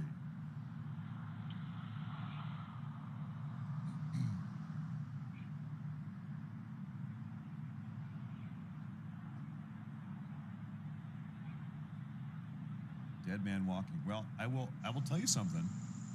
I'll tell you something. At some point, there will be a leader, maybe a supreme leader, that kind of ascends to the top of the totem pole here, and then works out a deal with Trump. The end of this is when there is a leader of Iran who works out a deal with Trump. And that deal is this: Trump, we're going to do whatever you want. Trump, whatever you say, we're going to do it. That's how all of this ends. So is it going to be this guy, or is it going to have to be the next guy? How many more supreme leaders have we got to go through here before we actually have one that's willing to do what Trump wants? Because that's really the end goal, yeah.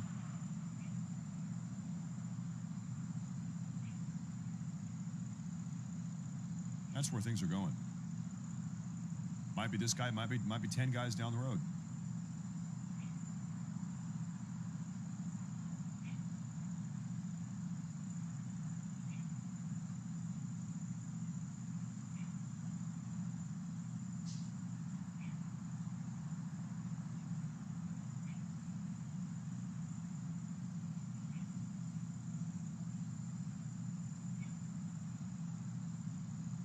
Trump right now, we have a new poll coming out. Trump right now has a 50% approval rating amongst midterm voters, potential midterm voters. And you might think that sounds bad. That number has gone up. It's gone up by about 6 points over the last 2 months. According to the same pollster.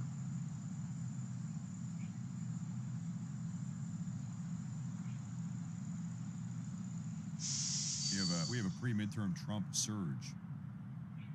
Miss Jenny Grove says, Matt, you are an absolute monster. Here's a little something to help keep those gears greased.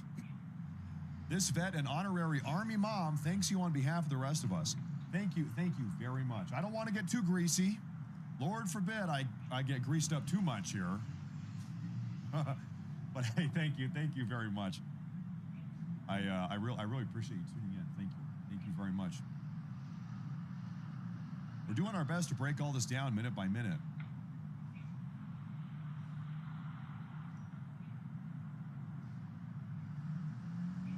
Our Tel Aviv cam, the high quality Tel Aviv cam, has just gone back into position, showing the skyline again.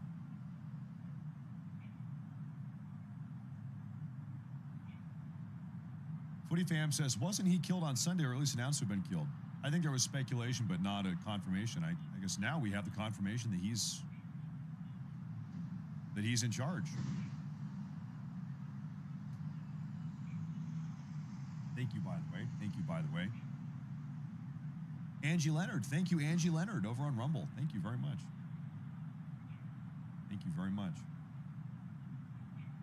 I appreciate it.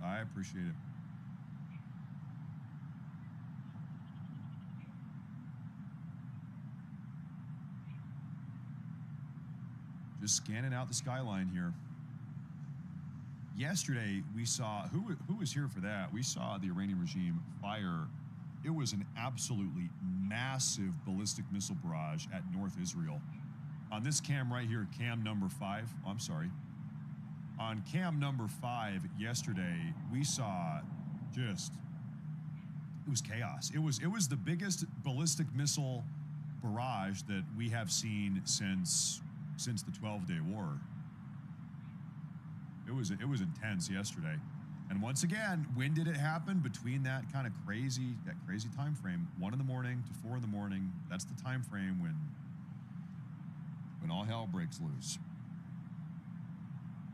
Yep.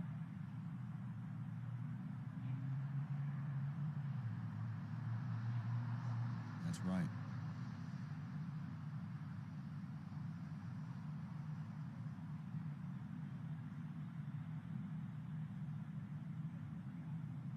Iran's Assembly of Experts has chosen Mojtaba Khamenei as the Islamic Republic's 3rd supreme leader. He succeeds his father, Ayatollah Ali Khamenei, who was assassinated by Israeli airstrike early Sunday morning. Khamenei is the father's 2nd eldest child. He fought in the Iran-Iraq war with the IRGC as a young adult and later led the IRGC's Basij paramilitary organization in the violent suppression of the post-election protests in 2009.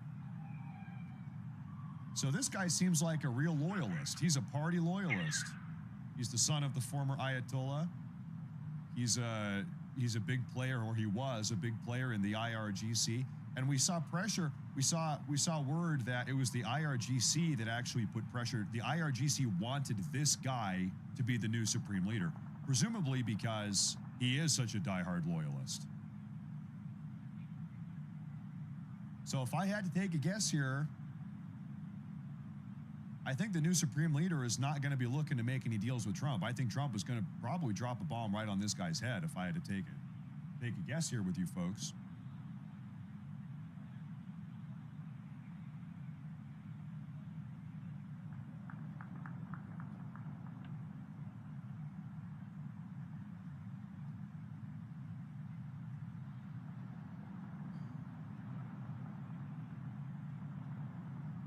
You just hear all of these explosions and gunshots ringing out across the countryside, rolling over the hills.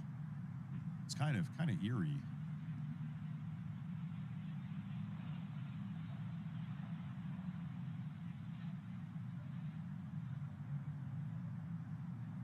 Marco Rubio just issued a statement about Israel.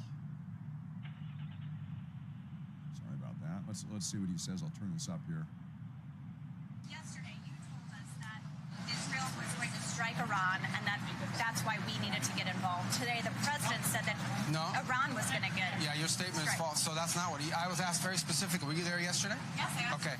No, were you the one that? Because somebody asked me a question yesterday. Did we go in because of Israel? And I said, you were asking me that. You that follow up, and I said no. I told you this had to happen anyway. The president made a decision, and the decision he made was that Iran was not going to be allowed to hide behind its ballistic missile program, that Iran was not going to be allowed to hide behind its ability to conduct these attacks. That decision had been made. The president systematically made a decision to systematically destroy this terroristic capability that they had, and we carried that out. I was very clear in that answer. This was a question of timing, of why this had to happen as a joint operation, not the question of the intent.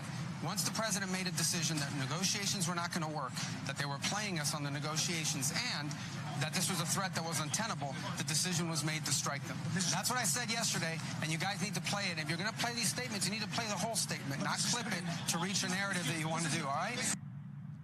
There you go. So yesterday, yeah, somebody hyper-condensed clipped something Rubio said to try to make it seem like the U.S., did not have any agency in getting involved in this, and that Israel forced the Trump administration to get involved in this. He said, no, Israel did not force us to do this.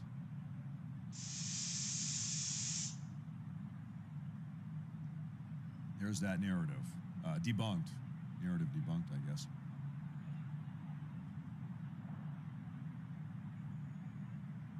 Marilyn Kaplan, thank you very much. I appreciate that. Thank you. Thank you. Thank you very much.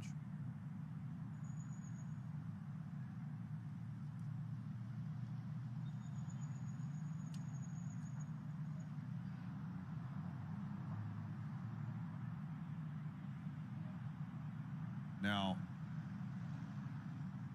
what have I got here?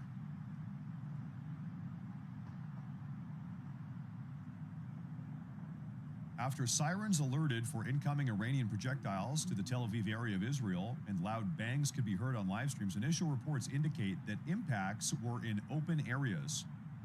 Okay, so that means that there were impacts. There were, in fact, impacts. Allegedly in open areas. No damage was done.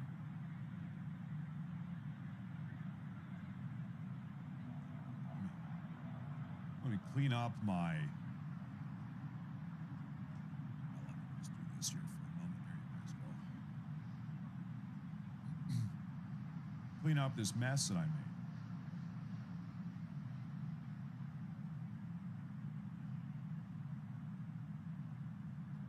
Those big booms were cluster munitions over Tel Aviv. Seems like the Iranians have started doing that. Seems like the cluster munition theory has proven to be true. Now, we've got potentially some very bad news, ladies and gentlemen, coming out right now. A suspected Iranian drone has just struck the CIA station in Saudi Arabia. Iranian suicide drone just hit the CIA station in Saudi Arabia.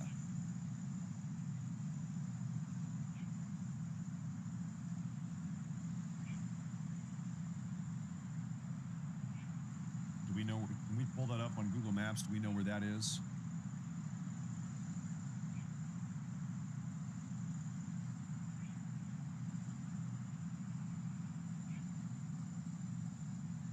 That might not be public knowledge.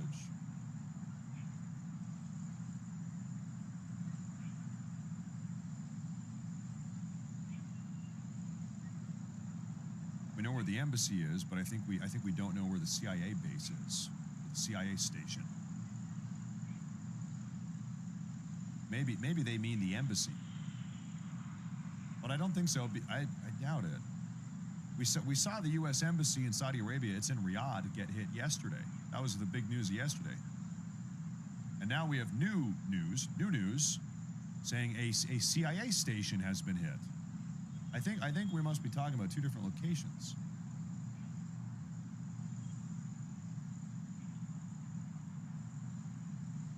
Red alert. Do we have alerts here, folks? Is that right? Okay. Oh, folks, hey, Tel Aviv and North Israel, we are seeing interceptors launch up into the sky. All right, buckle up, folks, buckle up.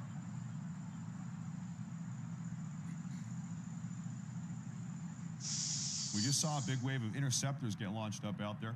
Okay, look up here in the sky, look at Cam 4. There's something coming down, it looks like. I think we are seeing some ballistic missiles start to come down, make their way down very slowly. We'll see. You can tell something's going on up there.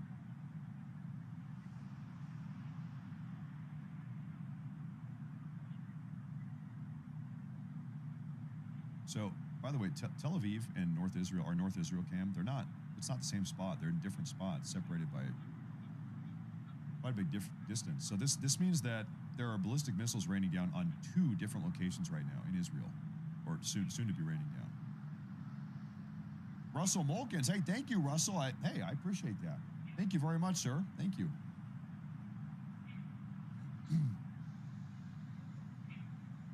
Thank you very much.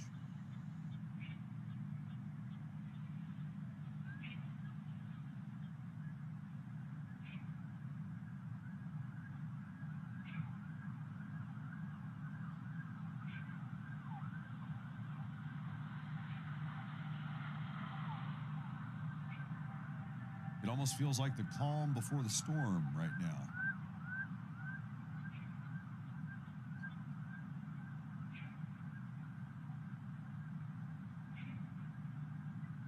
There's got to be a better Tel Aviv feed. There's not really. There's not.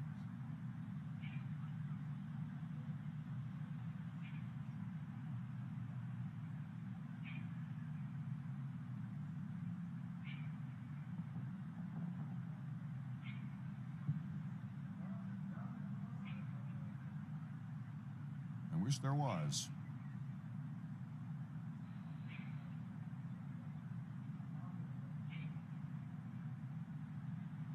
Well, I'll tell you what, sometimes we have these ballistic missile barrages come in and we never even hear sirens. Sometimes they play the sirens and sometimes they don't.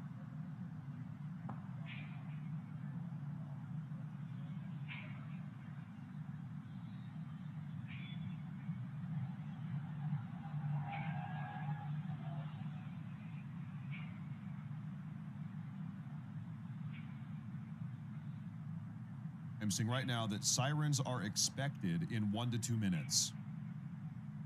That's what I see right now. Just north of Tel Aviv, in Netanya, and south of Tel Aviv in Ashdod. And we've got eyes on that.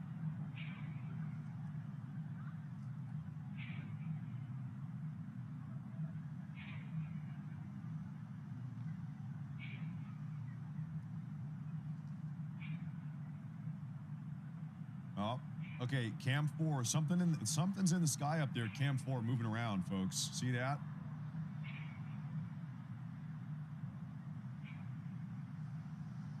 It's just chugging along up there. I don't know what that is.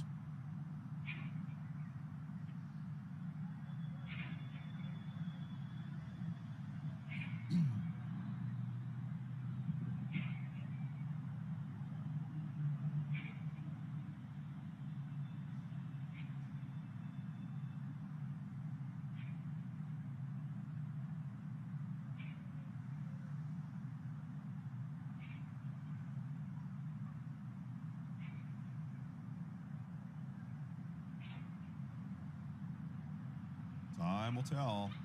I think we're going to be hearing sirens here in just a minute. That'd be my guess.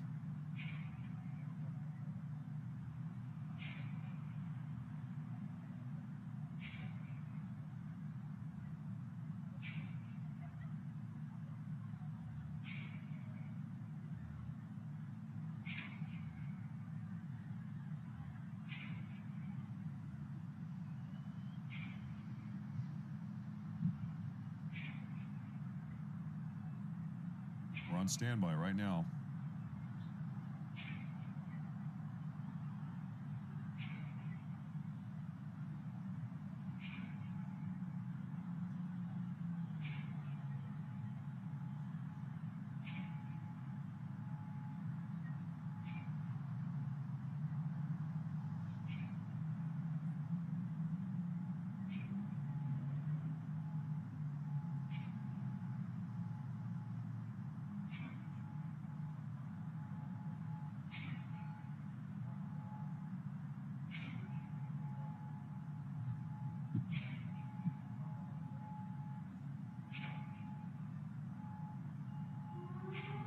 And there they are.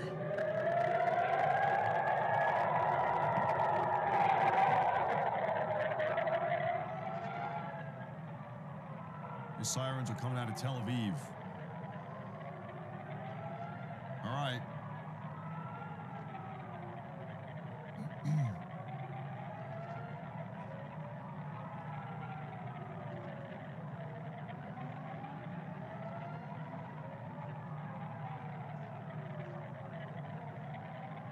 All right.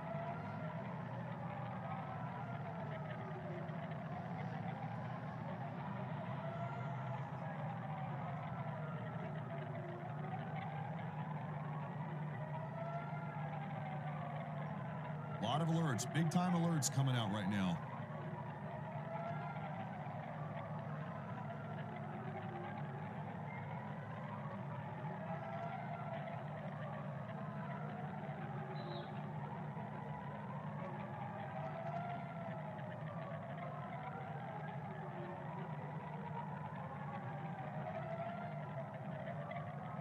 Big time alerts. Sounds like this will be a big one. Look at Haifa. Look at Cam 7 Haifa. We just saw something blast through the sky there.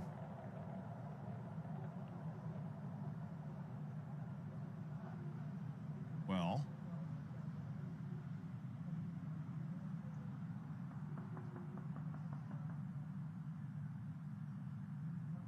Sounds like gunshots coming out of Beirut, cam number 9.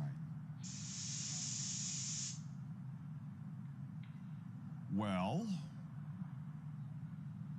maybe all of these missiles were intercepted way out up in the sky. Perhaps they never even got close.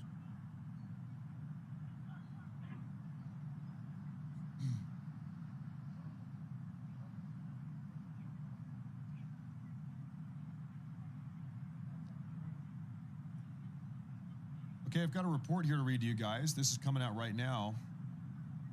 According to ITV News. What is that Israeli TV? What's ITV News?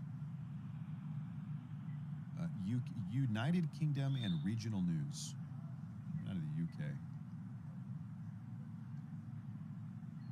Okay, well, anyway.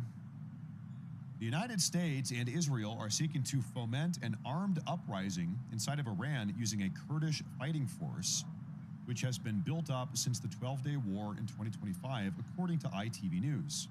Sources claim that since last year, weapons have been smuggled into western Iran to arm thousands of Kurdish volunteers. They are expected to begin a ground operation within a few days. North Israel, something's up there, folks. Look in the sky, cam number 5. Cam number 5, North Israel. Something is blasting through the sky up there. I don't think that's a plane.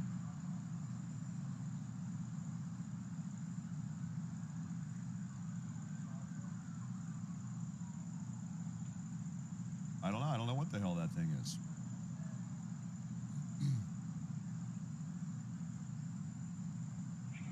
Maybe it is a plane.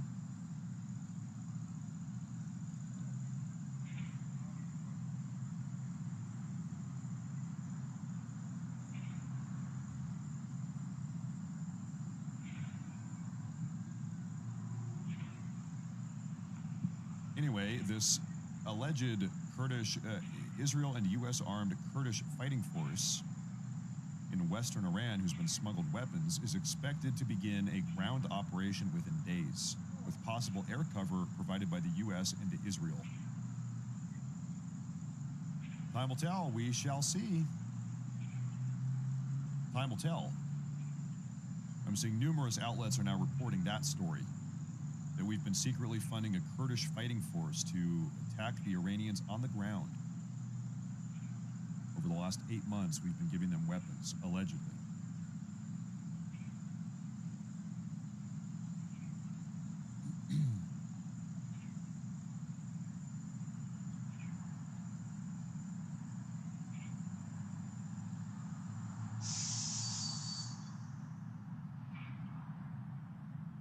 I've got a photo of these guys. Allegedly, here's a photo of these guys.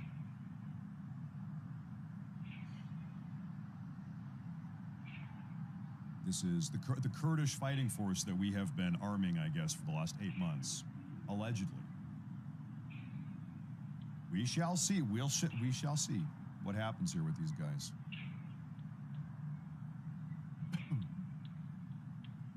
Time will tell.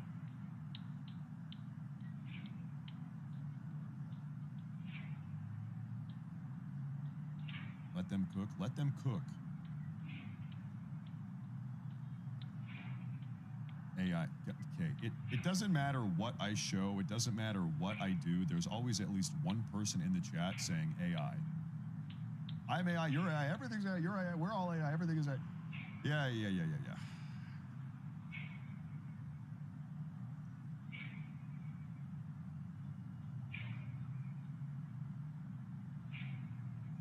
What if we're all, like, living in a simulation, dude? What if it's all a simulation, dude?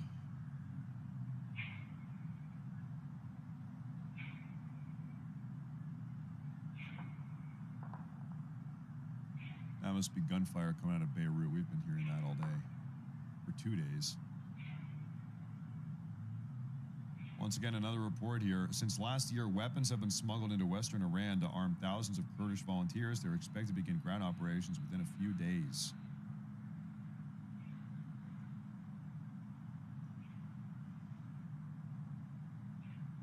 We have a statement. 2 ballistic missiles were launched